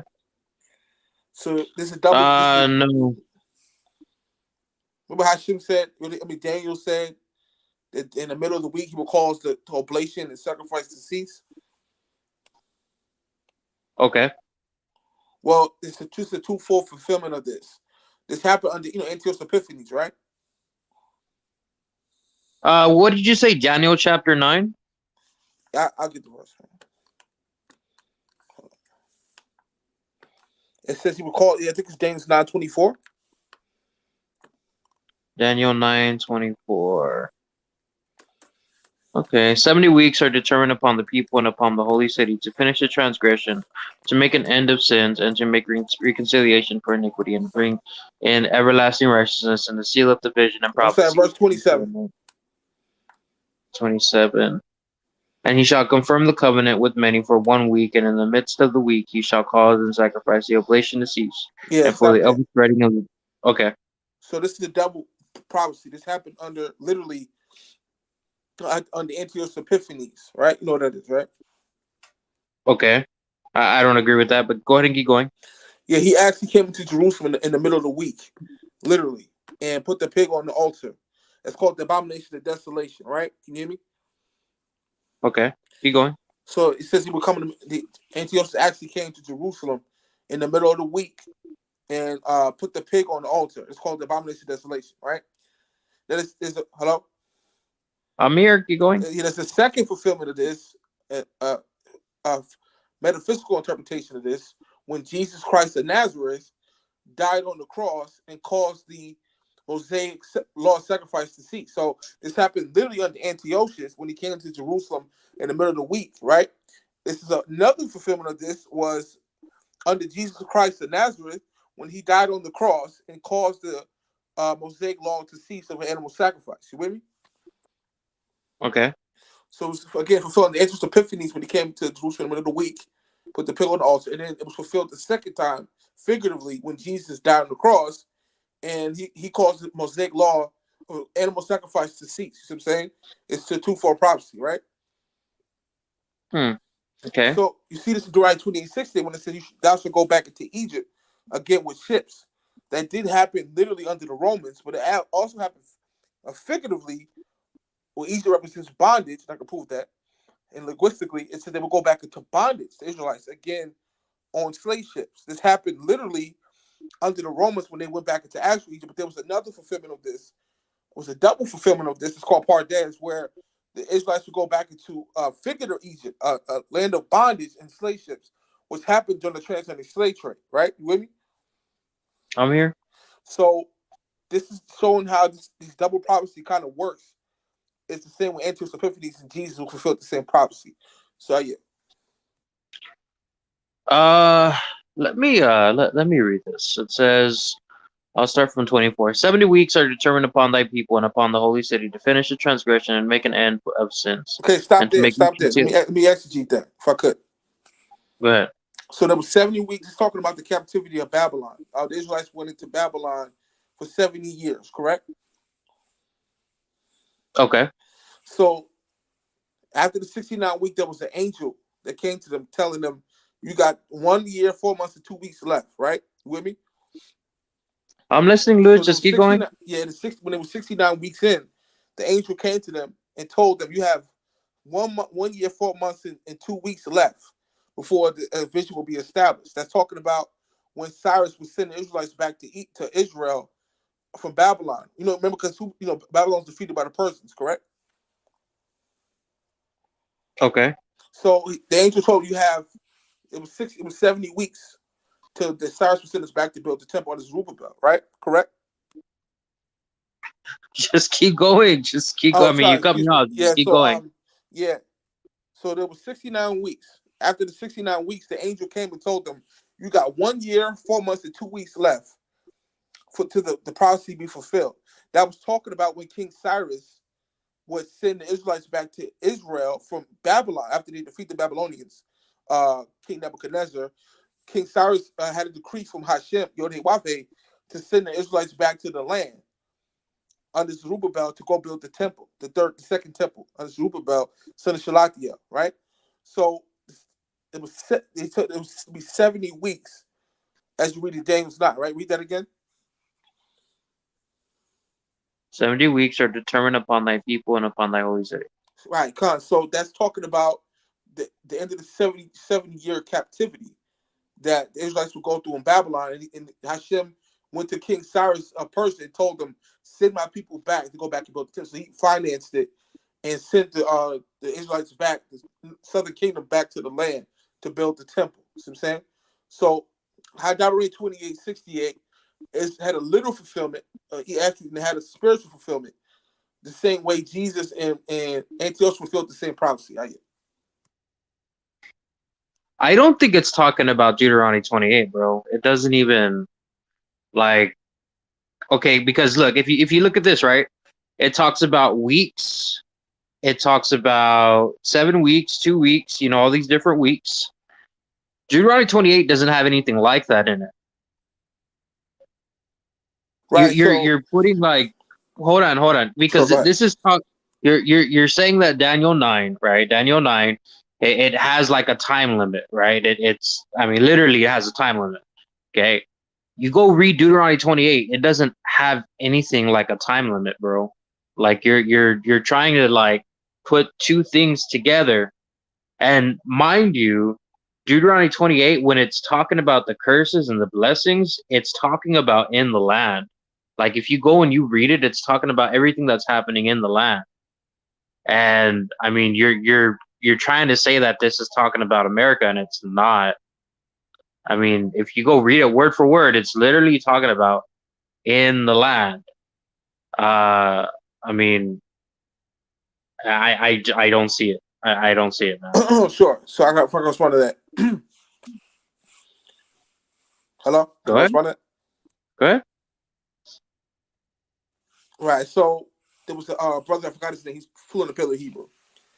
Okay. He shows how Deuteronomy 28 applies to all 12 tribes. So my question would be, when the Romans put the Israelites back to actual Egypt, correct, after 70 AD, you agree with that? I don't know, man. I'm like confused with what you're trying to. When Just was keep Deuteronomy going. 28:68 fulfilled? Let me ask you that. Was it fulfilled? When was it fulfilled? Deuteronomy 28:68, according to your research. Before we go forward.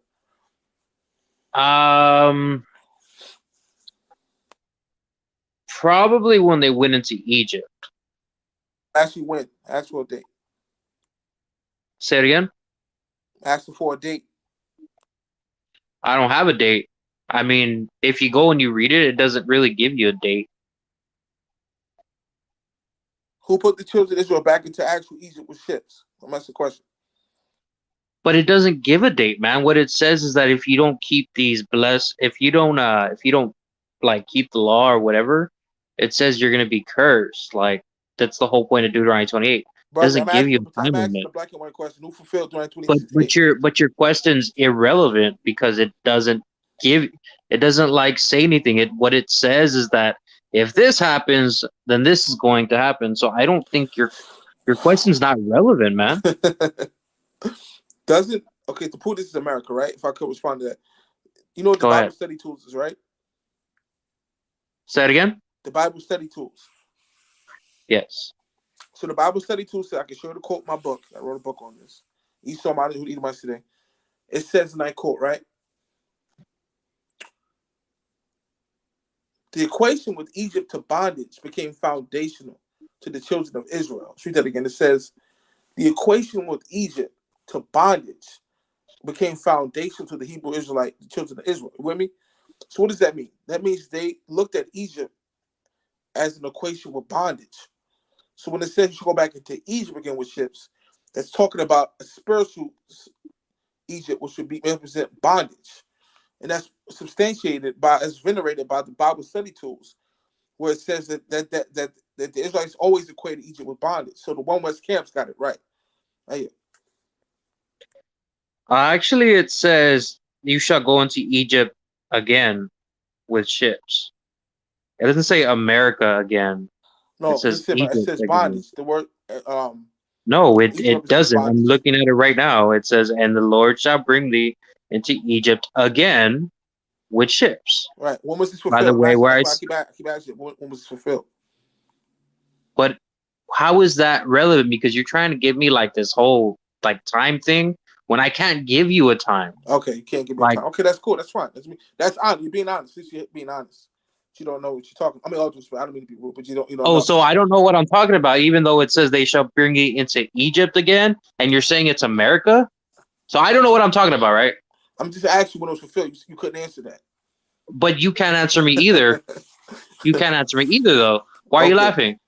go ahead. You got the floor, bro. Because it does say Egypt again. It doesn't say America. It says Egypt again. So who really doesn't know what they're talking about, Lewis?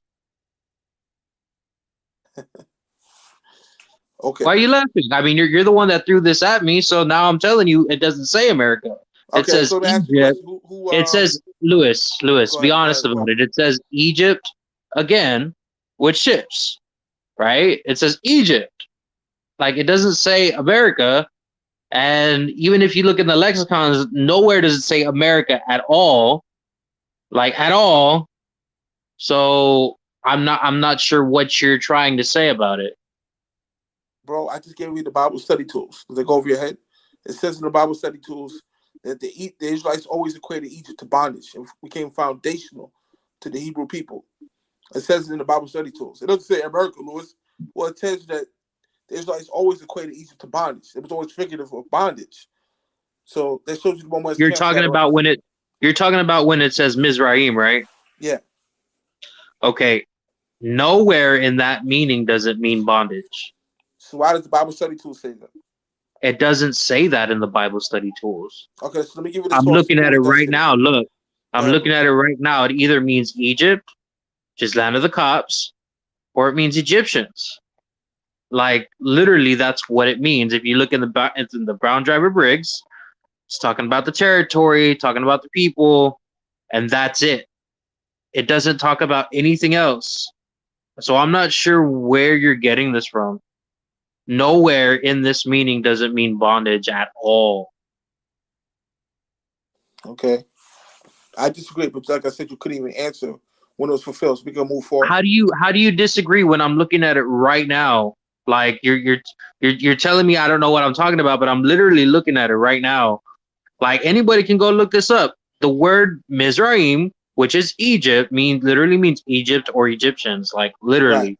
Okay, so let me you made a statement. You said, Lewis, Deuteronomy 28 is about we in the land, right? Correct? Yes, it's talking about in the land. I'm So pretty let's sure about respond. Make that. sure that y'all don't know what you're talking about. So if you go back to Genesis, Bereshit, right? Where Abraham, Hashem told Abraham, what land did he say he would give him in Genesis, Abraham?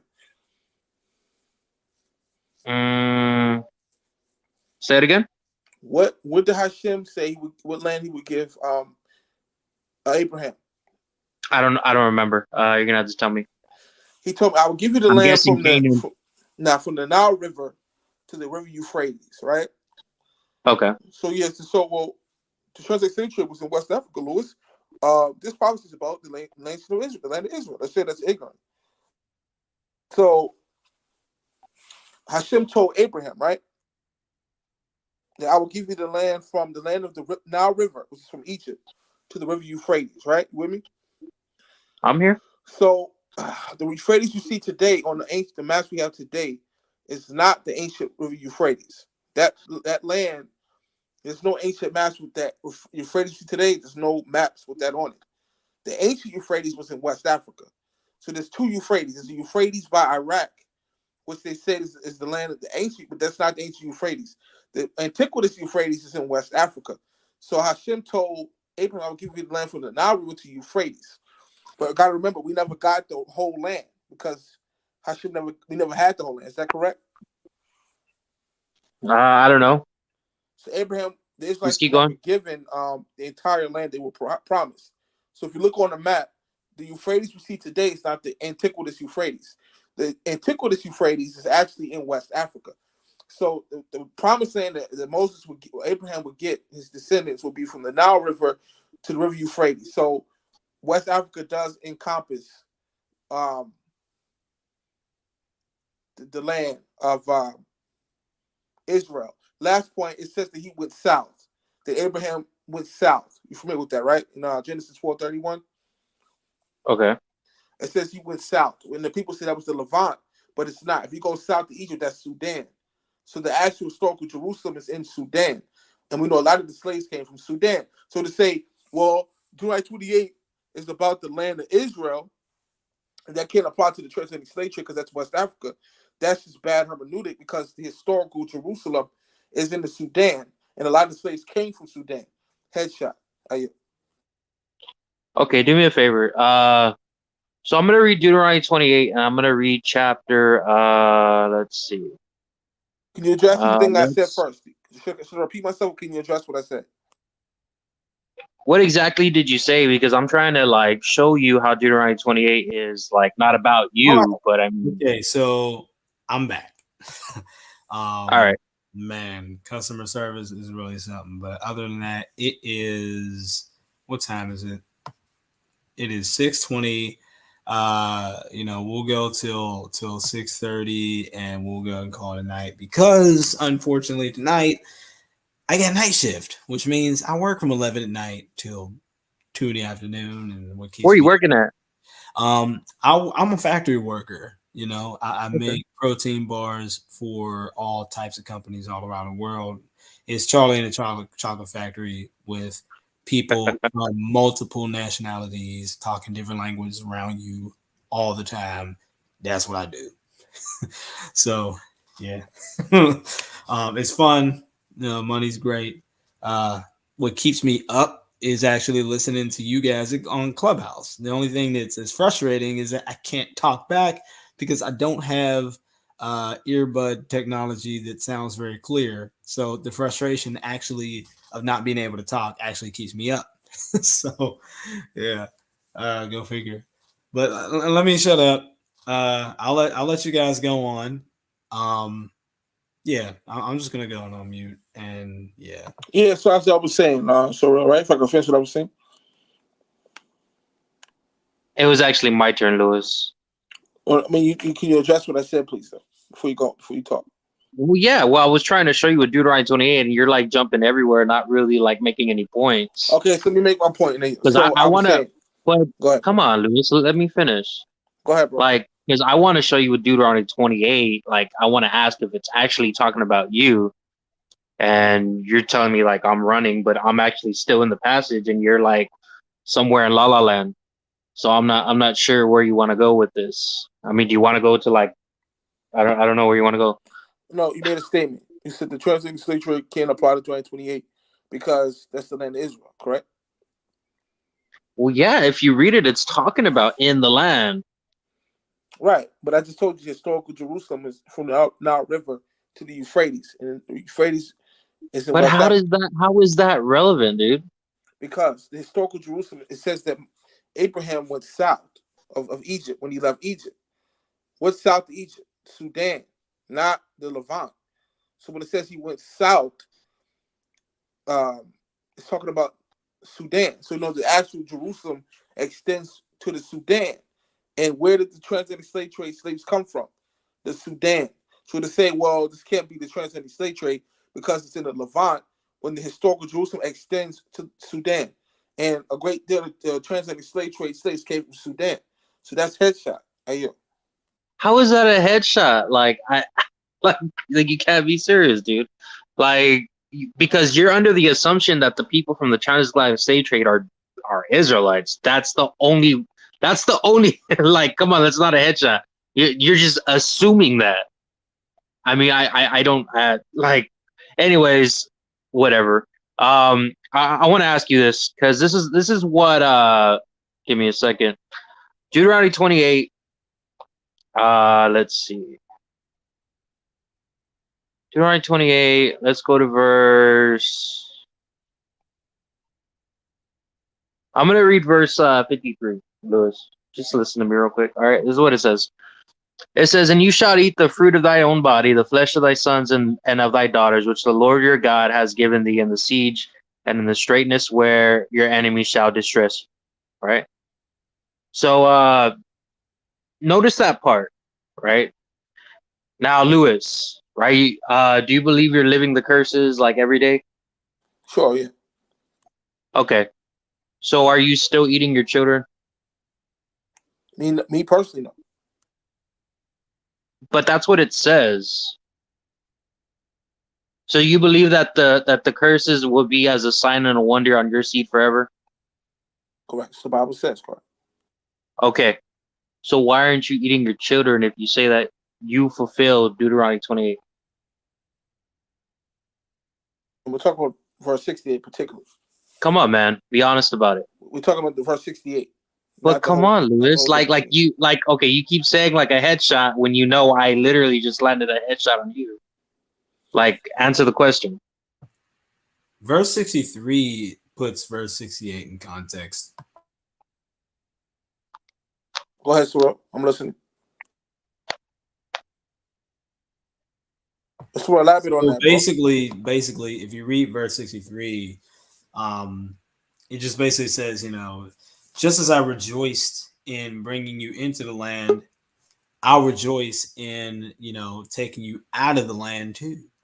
And, from there, if you're going to go ahead and leave, if you're going to go ahead and if you're going to go ahead and leave, actual Jerusalem to be dropped into Egypt in verse 68, you don't leave actual Jerusalem and then go straight to America. No, history says that blacks left from Africa to go to America. It means that the way verse 63 and 68 is going is you left actual Jerusalem to go to actual Egypt. Like that's right. No ships that ever went from straight out of Jerusalem into America. Like there's not any historical. Lewis, this is so funny, Lewis, because this is the exact thing I told you. Like, this is the exact thing I told him, Thoreau. Like the exact same thing. You got the dude, Luke. Yeah, I think it's Lou. Lou, welcome. Greet us. Let me ask you, Surreal. Hold on. First, let Lou greet us. Sure, okay, and she left, or he dropped out. I'm sorry. Dang. All right. So, all right. Go ahead, Lewis. You wanted to ask me something, I think. Yeah. When was John 28:68 fulfilled? I would definitely say it was fulfilled like multiple times. Give me some times when it was fulfilled. It was fulfilled in 3rd Maccabees chapter 4. I have a video on this. Even Daniel looks at it as being fulfilled when he says all these curses have indeed come upon us, in these times. Then, of course, the most that it's been fulfilled was definitely in 70 AD. I think that was the real. Okay, stop there. So 70 AD, right? Yeah. Will all 12 tribes all 12 tribes go back into actual Egypt, or was it just the southern kingdom? All 12 tribes, because all 12 tribes returned during Hezekiah's time, the Babylonian captivity, and also they returned to the land in Acts chapter 2 when Jews from every nation came under heaven that came to Jerusalem. No, that's not true. Under Hezekiah, under King Hezekiah. Yeah, I have the proof of that. Hold on. So prove that any source that all 12 tribes went into actual Egypt. Can you give me the source of that? First thing. Yeah, sure. I'll tell you what. Hold on.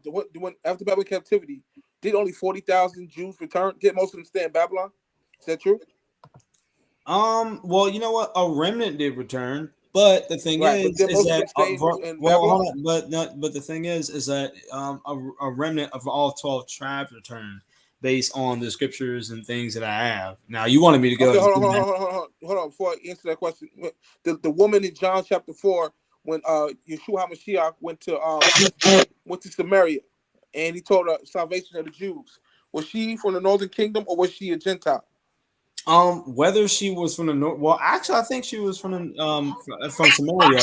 But whether she was from there or not doesn't negate the fact of what I I'm said she asked about you, she answered the question. Was Hezekiah. she an Israelite from the northern tribes But again, or was she a Gentile? Answer the I already question. said that she was. I already said she was from Samaria, so that would be northern kingdom. I already said that it doesn't matter because I already said that my evidence was in Hezekiah's time. You did have people return from the Assyrian captivity, all 12 tribes, and from the Babylonian captivity in the writings of Ezra. They acknowledge this. Now I could pull out the verses if you want.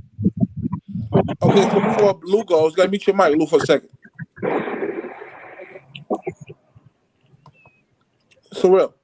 Yeah, I'm here. And I'm gonna yield the mic for Lou. Go in. Show me the source that all 12 tribes were back into actual Egypt on I'm so 7 glad 7 you AD. All asked. 12 tribes. I'm Give me the so source for glad. that. I'm so Go ahead. glad you asked. Give me one moment here. Matter of fact, I'm actually going to use my app. So give me about 1 minute here. Someone else could talk. Well, there's a new development with that. Luke is on with me.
All right. Can everyone hear me? I can hear you, but hold on before you read that. I'm gonna ask you a question. Hold on. Wait. I'm still trying to answer your question. Yeah. Right? Should I repeat my question? Repeat your question? Yeah. Should I All repeat right. it Well, all and right. make my question? You can repeat your question, and then after that, I'm going to answer it with my app.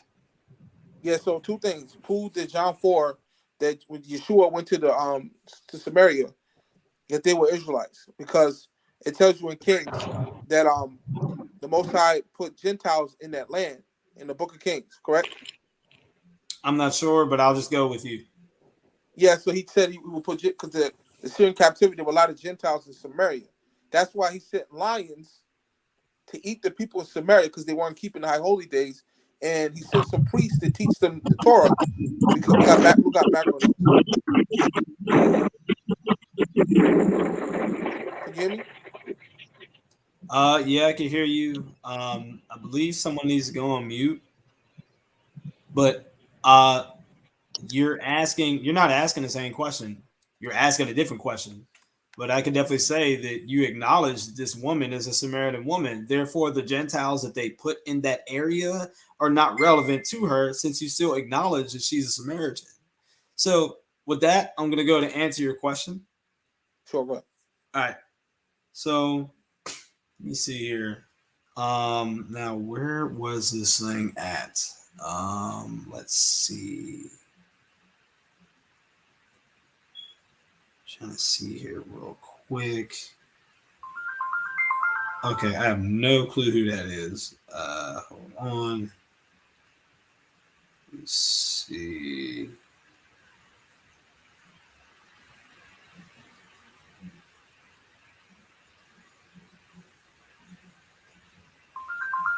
Oh my gosh.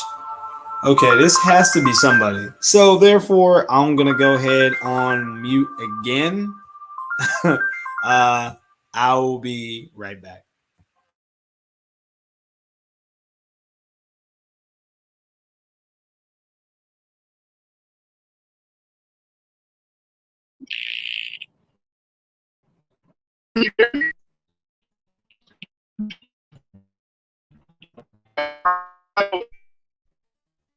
Brother, you breaking up, brother.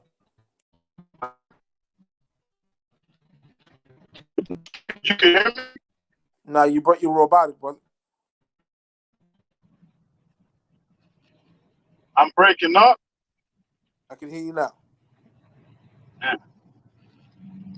Brother, we can hear you now. I have a problem. Hello? Yeah, you hear me? Yeah, I can hear you now, brother. You can hear me? Yes. Yeah, I'm having problems with my mic. It won't connect to my earpiece. I don't know how that works out.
My life.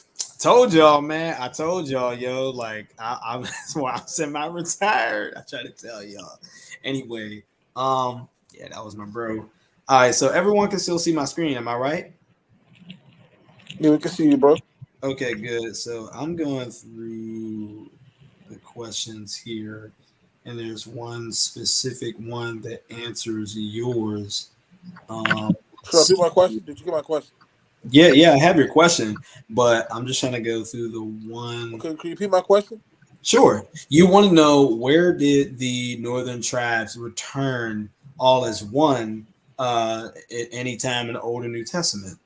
No, that wasn't my question. What is your question? My question is, show me all 12 tribes going back to actual Egypt by the Romans in 70 AD. That all 12 tribes went back to actual Egypt, not just the Oh, Southern Kingdom. Prove that. well, yeah. If that's the case, then I do have to prove that all of them came back into the land before they were taken out of the land in 70 AD. No, I'm asking for that. I'm just asking for all 12, any source that says all 12 tribes into actual Egypt after 70 AD by the Romans, hand of the Romans. That's what I'm Right, asking for. right. I got that. But the thing is, that would presuppose that all 12 tribes were in the land to go ahead and be taken out of. Therefore, I have to prove that all 12 tribes of Israel were in the land during the Roman captivity. So that's what I'm going to prove. Well, I'm not asking for that. I'm just asking to show me where they went to actual Egypt again. Right, exactly. In order for me to do that, I have to prove they first were Okay, do in the what you want. land It's your to show. do It's that. your show, bro. Go ahead, man. Go ahead. Okay, no problem. All right, so obviously there's a typo there. Were the 10 northern tribes ever lost? This is the one. This is what I have. All right. I'm gonna go and skip the intro, the legend 10 tribes, blah blah blah. Basically, during the lives of two kings and one enemy nation, we will see the deportations and resettlements of the supposed 10 lost tribes, the northern tribes, and Babylon. First Chronicles 9, verse 1 through 3. So all Israel was enrolled in genealogy, and behold, there were written in the book of the kings of Israel, and Judah was taken away to Babylon on account of their sin. Now the first inhabitants who were settled on their property in their cities in Israel were the priests, the Levites, and the temple servants, and some of the people of Judah, Benjamin, Ephraim, and Manasseh lived in Jerusalem. So far, whether one looks to the Assyrian or Babylonian captivity, whether deported or returned, some of them, the northern tribes, lived in Jerusalem among Judah during those times. Quote, Ephraim and Manasseh, the scattered families of those tribes, returned with Judah to seek for the 10 tribes is therefore a hopeless dream. They occupied Jerusalem and the best of the land by virtue of the king's edict. That comes from a commentary on the Old and New Testaments by Joseph Sutcliffe. Another one says, quote, for all practical purposes, the identity of the 10 northern tribes was lost in the Assyrian overthrow in 722 to 721 BC. However, there were scattered remnants of these tribes, which, along with Judah, were taken into Babylon between the years 606 and 586, and who returned to Palestine in 536 BC. So the chronicler says the tribes of Judah, Benjamin, Ephraim, Manasseh, and Levi were certainly represented in Jerusalem after the return from Babylon. We met Perez in Genesis 38. He was a son of Judah, and his mother was Tamar. Perez is the ancestor of Christ. When the author Hold on, shut up. Wait, you cannot interrupt until I'm completely done. Sure, go ahead. First Chronicles 9:5 speaks of the Shilonites. He is referring to those who had lived in Shiloh in the tribe of Ephraim. In earlier days, the tabernacle had been located in Shiloh. That comes from the College Press commentary. Pertaining to the faint genealogy of northern tribes in the chapter, Keel and Delitzsch mentioned that, quote, according to First Chronicles 9:3, there dwelt in Jerusalem also sons of Ephraim and Manasseh, but the catalog from First Chronicles 9:4 onwards contains only sons of Judah and Benjamin, and not a single Ephraimite or Manassite. The reason of that is probably this, that only single families and individuals from among the latter dwelt there, while the register only makes mention of the heads of larger family groups in the population of Jerusalem. That comes from Keel and Delitzsch commentary on the Old Testament. King Hezekiah and the northern tribes. Second Chronicles 30 verse 1. Then Hezekiah sent to all Israel and Judah, and he also wrote letters to Ephraim and Manasseh to come to the house of Yahweh in Jerusalem to make a Passover feast to Yahweh, the God of Israel. This chapter lays out the ceremonial endeavors of King Hezekiah, who sought to celebrate the Passover by inviting all of the tribes scattered abroad in his day. Quote, when the kingdom of Israel had fallen, Hezekiah invited the scattered inhabitants to a particular Passover, which was continued for the unprecedented period of 14 days. You can see the comments there, or the scriptural citations there. At the end of the repentant and united people, Hezekiah ventured to assume the aggressive against the Philistines, and in a series of victories, not only re-won the cities which his father had lost, but even dispossessed them of their own cities except Gaza and Gath. He refused to acknowledge the supremacy of Assyria. Instant war was imminent. Hezekiah used every available means to strengthen himself, and it comes from Smith's Bible Dictionary by Dr. William Smith, 1884. And another quote, it had been said that Hezekiah had no right to invite Hosea's subjects to repair to Jerusalem to his Passover, but it may be presumed that he was encouraged to do this by Hoshea himself, who was one of their best kings, which both the golden calves having been taken away by the Assyrians, the apostate Israelites being thus deprived of idols, had begun to return to the Lord and to go up to Jerusalem to worship. Some of them, sometime before Hezekiah gave them this invitation. That comes from the TSKE. An important note to acknowledge is that the tribe Ephraim and the tribe Manasseh were used as a synonym for the northern tribes. That comes from Isaiah and Hosea references. This comes from the Unfolding Word Translation notes, quote, Ephraim and Manasseh were two of the tribes in the northern part of Israel. Here, the phrase Ephraim and Manasseh refers to the people who belong to all 10 of the northern tribes of Israel. King Josiah and the northern tribes during his idol cleansing campaigns. The following below shows the Levites and threshold guardians going through many of the tribes of Israel to collect money for the temple, including from the northern tribes. So 2 Chronicles 34, verses 6 through 9. And in the cities of Manasseh, Ephraim, Simeon, and as far as Naphtali, in their ruins all around, he broke down the altars and the Asherahs and crushed the idols, grinding them to dust, and he cut down all the incense stands in all the land of Israel. Then he returned to Jerusalem, now in the 8th year of his reign, after he purged the land and the house. He sent Shaphan, the son of Eliziah, Maziah, the commander of the city, and Joah, the son of Joahaz, the recorder, to repair the house of Yahweh his God. And they came to Hilkiah on the high priest and gave money that was brought for the house of God, which the Levites, the guardians of the threshold, had gathered from the hand of Manasseh, Ephraim, and from the whole remnant of Israel, and from all Judah and Benjamin, and from the inhabitants of Jerusalem. This comes from Bridgeway Bible Dictionary by Don Fleming, Volume 1. It says, political affairs. One factor that assisted Josiah in carrying out such wide sweeping reforms as the decline of Assyria, he was even able to extend his control into areas of the former northern kingdom that Syria had conquered. Assyria eventually fell to Babylon in 612 BC. Pharaoh Negro Egypt, fearing the expansion of Babylonian power, set out to attack Babylon. In doing so, he had to pass through the areas of Palestine that Judah controlled, so Josiah tried to resist him. The result was that Josiah was killed in battle, and Judah was temporarily under the overlordship of Egypt. The northern tribes and the New Testament.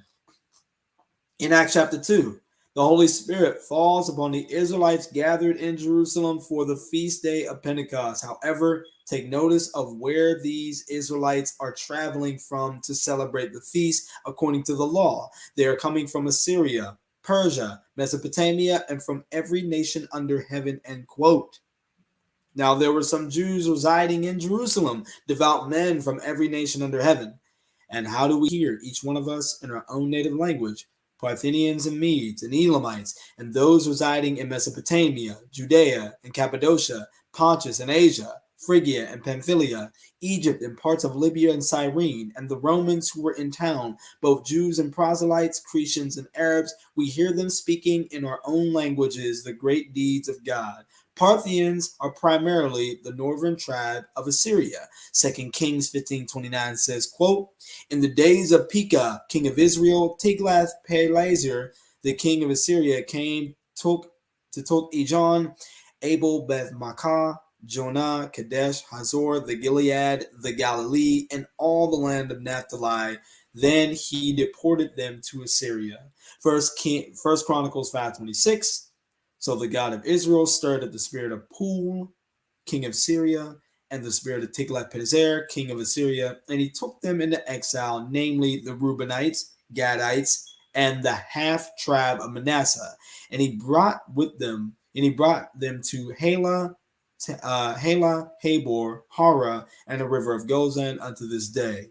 2 Kings 17:6. In the 9th year of Hoshea, king of Assyria, captured Samaria and deported Israel to Syria. It says he placed him in Halah, in Habor, in the river regions of Gozan, and in the cities of the Medes.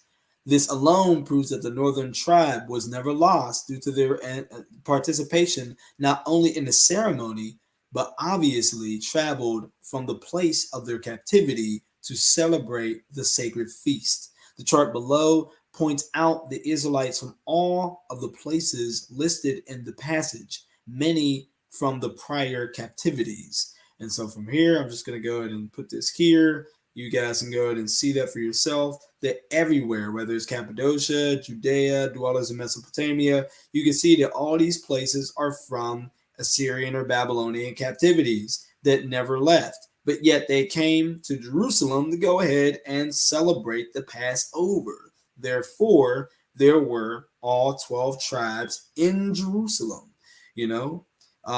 So you got Paul and the 12 tribes. It only makes sense that Paul is speaking of the 12 tribes of whom were at Pentecost, who were baptized into the church and later scattered by the unbelieving Jews in Acts 8:1. Acts 26, 6 and 7. And now I stand on trial on the basis of the hope and the promise made by God to our fathers, to which our 12 tribes hope to attain as they earnestly serve him night and day. Concerning this hope, I am being accused by the Jews, O king. James and the 12 tribes. The same fact stands with James concerning Acts 8:1. For how could he write to the 12 tribes scattered abroad if he didn't know where they were or if they were lost? James 1:1, a slave of Christ, a slave of God and of the Lord Jesus Christ, to the 12 tribes in the dispersion greetings. The scattering reference of the church. In Acts 8:1, Saul was agreeing with his murder. Now there happened in that day a great persecution against the church in Jerusalem, and they were all scattered throughout all the regions of Judea and Samaria except the apostles. In light of Hezekiah's call to the feasts, Josiah's reforms, Luke's gospel of Anna the prophetess of Asher, Paul's mention, James' letter, and Josephus' detailed location of them, it is abundantly clear that the 12 tribes were never lost. And so that is from the old. Okay, hold on. Can I respond to that before we go forward? Sure. So what do you do with the Apocrypha? Throw that away? Same thing I did with the Old Testament. The Apocrypha said, those who are not privy. Hold on, those who are not privy, right? The Apocrypha tells where they went. The northern tribes, after the Syrian captivity in 722 BC, they went to Assyria. They went out into Levant. It says they took a boat over the Euphrates to a place where no man dwelt called Assyria, correct? Yeah, but the problem is when you continue to read that passage, it says that they actually rerouted and came through the Euphrates again. Plus, on top of all that, wherever they went, you still have to harmonize that with when they came back into Jerusalem, according to First and Second Chronicles under Hezekiah and Josiah. So no matter what you say about, no matter what you say about where they went, the question is, did they come back? And if they did, where did they come back to? I already answered that question. Did they go? You said they went to Assyria, they came back. Is that what you're saying? Yeah, because you look at First and Second Chronicles under King Hezekiah and King Josiah. Show me in Ezra where it says they went back after they went to Assyria. Why are you asking to show you in Ezra when I said that I showed you in First and Second Chronicles that they came back? Anyway, so let's digress. Where's the 10 tribes today? Well, if you do want me to go to Ezra, there is a place in Ezra when the temple is fully rebuilt and everyone's all celebrating. And guess what he says? I don't know if it's in Ezra chapter 6, but he says he makes 12 sacrifices. He sacrifices 12 rams for the 12 tribes of Israel. Why would he do that if they all weren't there? Sure. So let me ask, where's the 10 tribes today? The northern tribes. I'm not sure. I know that they're scattered in 70 AD, but also it doesn't really matter where they are today. Okay, so you don't know. Okay, so are you telling me were the Israelites keeping high holy days after Jesus' death? They probably were. Why? If he was the sacrifice for sin and there's no more high holy days, why are they still keeping it? Because they didn't believe he was the Messiah and they rejected him. Did Paul keep the high holy days? You know what? He actually did for a time, but guess what? It wasn't to keep the Mosaic law. After he met Jesus on the road to Damascus, after he met him, yeah, Acts 20. Was he still Yeah, keeping yeah. it? He actually, yeah, there was actually a feast of Pentecost that he was talking about keeping a lot. But the thing is, he never said he kept it for the Mosaic law's sake. In First Corinthians 16, and I also think in Acts chapter 18 and 19, he actually tells you why. And guess what it's for? It's for evangelism. He actually Right. says that he knows that he's going to go to prison for what he's going to go ahead and try to do during Pentecost. And what's that? Obviously, preach the gospel. So even when you see why Paul is going ahead and saying he has to keep the Feast of Pentecost, it's not because he thinks he has to keep the law or he won't be saved or he won't be in good with God. No, he does it because he wants to evangelize the people into the new covenant. Okay. Okay. Why he Cool. does So were there any? Cool. No problem. So were there any Jews at the time who were keeping it because of for the sake of Mosaic law who were believers in Christ? what? Okay. Let me slow it down. Were there any believers in Christ who kept the Torah still for the sake of the law of Moses, or no? I think the only people that were Jews who became Christians who still held on to the law. Um, I I'm not sure that. You're saying that you said that they kept it for the sake of Christ. There's nowhere No, no, no. in That's not what the I said. I said were there any okay. believers in Christ in the first, second century who kept the Torah for the sake of Torah, not for the sake of evangelism? Oh, yes. There's only one group that actually did that. The Ebionites, and they were a heretical group. They kept the Torah Okay. for the sake of Torah, because they just believed that they should keep it. But the thing is, when you look at Jews who did the same thing, who Jews who became Christians who did the same thing, you look in Romans chapter 14, they were called weak in the faith in verse 1 of chapter 14. So that was the view from Christians, particularly Okay, so Paul. you said the Ebionites were the only ones keeping Torah with the second Torah. Prove that, please, before you put prove. I know how much time we have left. So you never proved what I asked you for. Show me all 12 tribes going back into actual Egypt under the Romans. That was my question 20 minutes ago before you ranted. Let's deal Yeah, with that first. I actually did prove that I because was, I was waiting for that. Actually, I was waiting for that first. I actually did prove that with my app because the whole No, no, thing no. is Show me what the Romans said in their records. Like, for example, people say Nero beheaded Paul, right? yeah. Because the Romans kept meticulous records. So show me where the Romans said, yeah, we took all 12 tribes of the children of Israel into actual Egypt. Show me the Roman record saying that. That's what I'm asking for. As far as I'm concerned, I definitely know there's likely no Roman record that said, "Hey, we took all 12 tribes," but that does not mean that they didn't take all 12 tribes. Right? Oh, so you're committing Right. operation silence. No, not at all. It's actually what I proved to you from First and Second Chronicles under King Hezekiah and Josiah, and also from Paul and James and Peter and everybody else that acknowledged the 12 tribes. Especially the ones in Acts chapter 2. I showed that there were all 12 tribes in Jerusalem ever since the Old Testament times, and therefore that's the reason why they were able to write to them. And also, that's the reason why they all continue to go back to Jerusalem in Acts 2, which means that in 70 AD, when Rome came in Jerusalem, all 12 tribes, whether it was some remnant or whether it was them in full, were all there. Right. And So, so, so therefore, for the record, for the record, but the people listening, you cannot show me the Romans saying, yeah, we enslaved all 12 tribes and took them actually. Is that what you said? Correct? yeah, not only can I not show you that, but that doesn't, yeah, not only can I not show you that, but that does not need, I don't need to do that. In other words, you can't make a case out of that. That's a problem. How so? Why not? Why can't I make a case out of it? All right, it's Explain. very simple. It's very simple. Because the Romans kept meticulous records. Like, for example, when Cyrenius became governor of Syria, and Jesus' mother and father went to get taxed, correct? To Bethlehem, correct? I'm not sure about that. I don't know anything about Yeah, that. so Cyrenius became governor of Syria, whatever. Remember after Herod died, who took over after Herod died? King Herod. I'm not sure about that. I don't know. Archelaus, his son Archelaus. Archelaus was Herod's son. He takes over after Herod dies because Herod tried to kill baby Jesus, correct? In Matthew? Yeah. Okay. So Archelaus takes over. Then 6 AD. The Romans put Jerusalem under direct Roman control. So what I'm saying is the Romans kept thorough empirical records of everything that happened in the Levant and Syria, different areas. You see what I'm saying? So you should be able to show me where they said, yeah, we took all 12 tribes of Israel back into actual Egypt after 70 AD. You can't show that.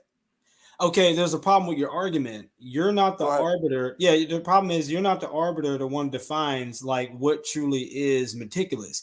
I could go ahead and say, yes, Romans were just as meticulous and still say that, they did not end up talking about saying, hey, we took all 12 tribes. And I could still to say that they were meticulous in their writings. So again, you just can't say that. You're not the arbiter here.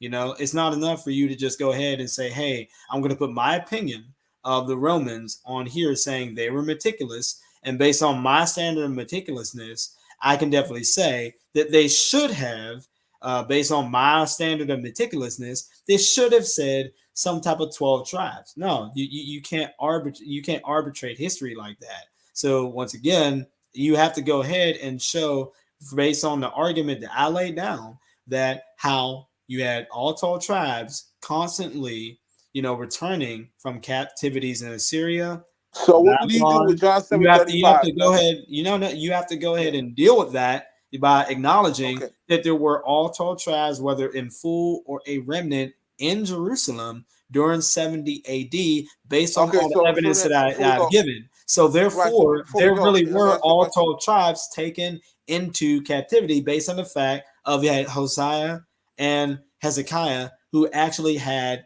them return during all those captivities. So that's the question. Yeah, that's the question, brother. Sure. So why did Matthew 7:35? Why did the Pharisees ask Jesus, where does he plan to go that we cannot find him? We go amongst the Jews and other lands and teach them. Maybe he should even go to the Greeks. So why did they ask him, where will he go? We cannot find him, to the Jews and other lands. Explain that. That shows that they were scattered, because they asked him, where is he going to go? To Jews scattered in other lands, meaning they were scattered. Explain that.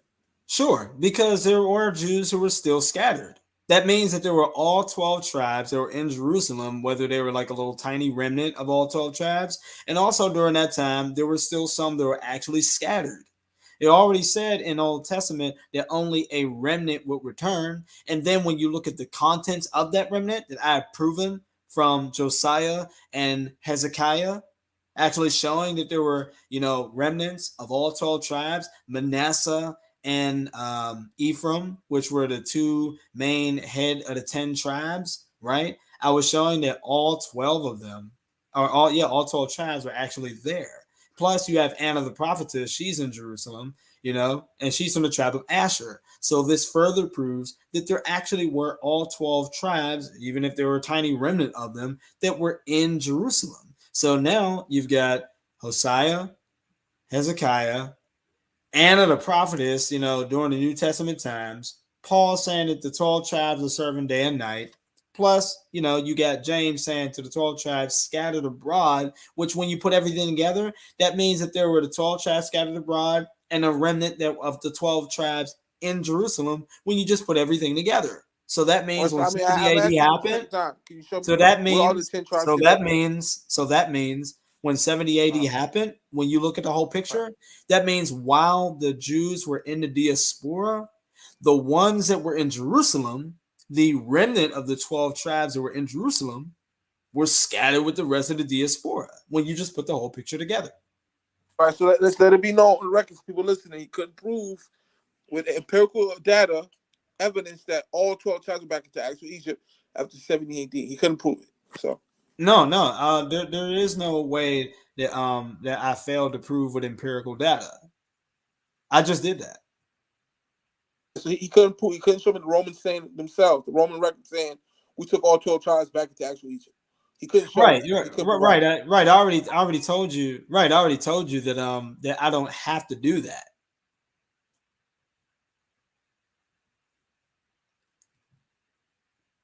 Yeah, like you certainly do, because as I said, the Romans kept meticulous records. But once again, that's based on they kept records up. Right, but once again, even though they kept meticulous records, the problem is that you and I have different views and standards of meticulous. You're using your standard of what you say meticulous should be, and you're imposing it on the Romans. You're saying, hey, you know what? The Romans should, according to what I think they have meticulousness of, they should say it's all 12 tribes. Me, I'm saying, you know what? They are meticulous, and they don't have to say all 12 tribes, because we have more than enough evidence that's meticulous from Hezekiah's reforms, Josiah, and the prophets, and everything else that I laid out in the Old and New Testament, showing that there are remnants of the 12 tribes that you still aren't saying anything against. So that's why I think you somebody's in the cannot back say chat. that's why you can't say that argument. You I know, think you somebody can't popped up in the impose back your chat. opinion. You can't impose your opinion on your stuff of the Romans and I say, think somebody's in the back chat. I think I heard a beat. yeah, no. Let me go ahead and see real quick, because after that I got to go. Okay, I don't see anyone. But yeah, like I said, other than that, I'm out of here, y'all. I really have to go. I'm gonna go ahead and get some sleep now. But yeah, bro, we'll definitely continue to have some talks here and there. I advise you to just go ahead and listen to this video again. You know what I mean? Look at your standards, arguments, and things, and you might find some issues. Like, that's like saying Jesus has to say that you have to confess a certain specific prayer in order to know that you're saved. No, like Jesus never said that. You have to go with what Jesus said. You know what I mean? And you have to look at all the evidence around that. Just like with the Romans, you have to go with the Romans, what they wrote, and then from there, look at who was in Jerusalem at that time based on all the evidence that we have from the Old and New Testament that I pulled out. It's really that simple. But anyway, I gotta go. I hope that it's been a blessing to everyone. And I will see you all next time.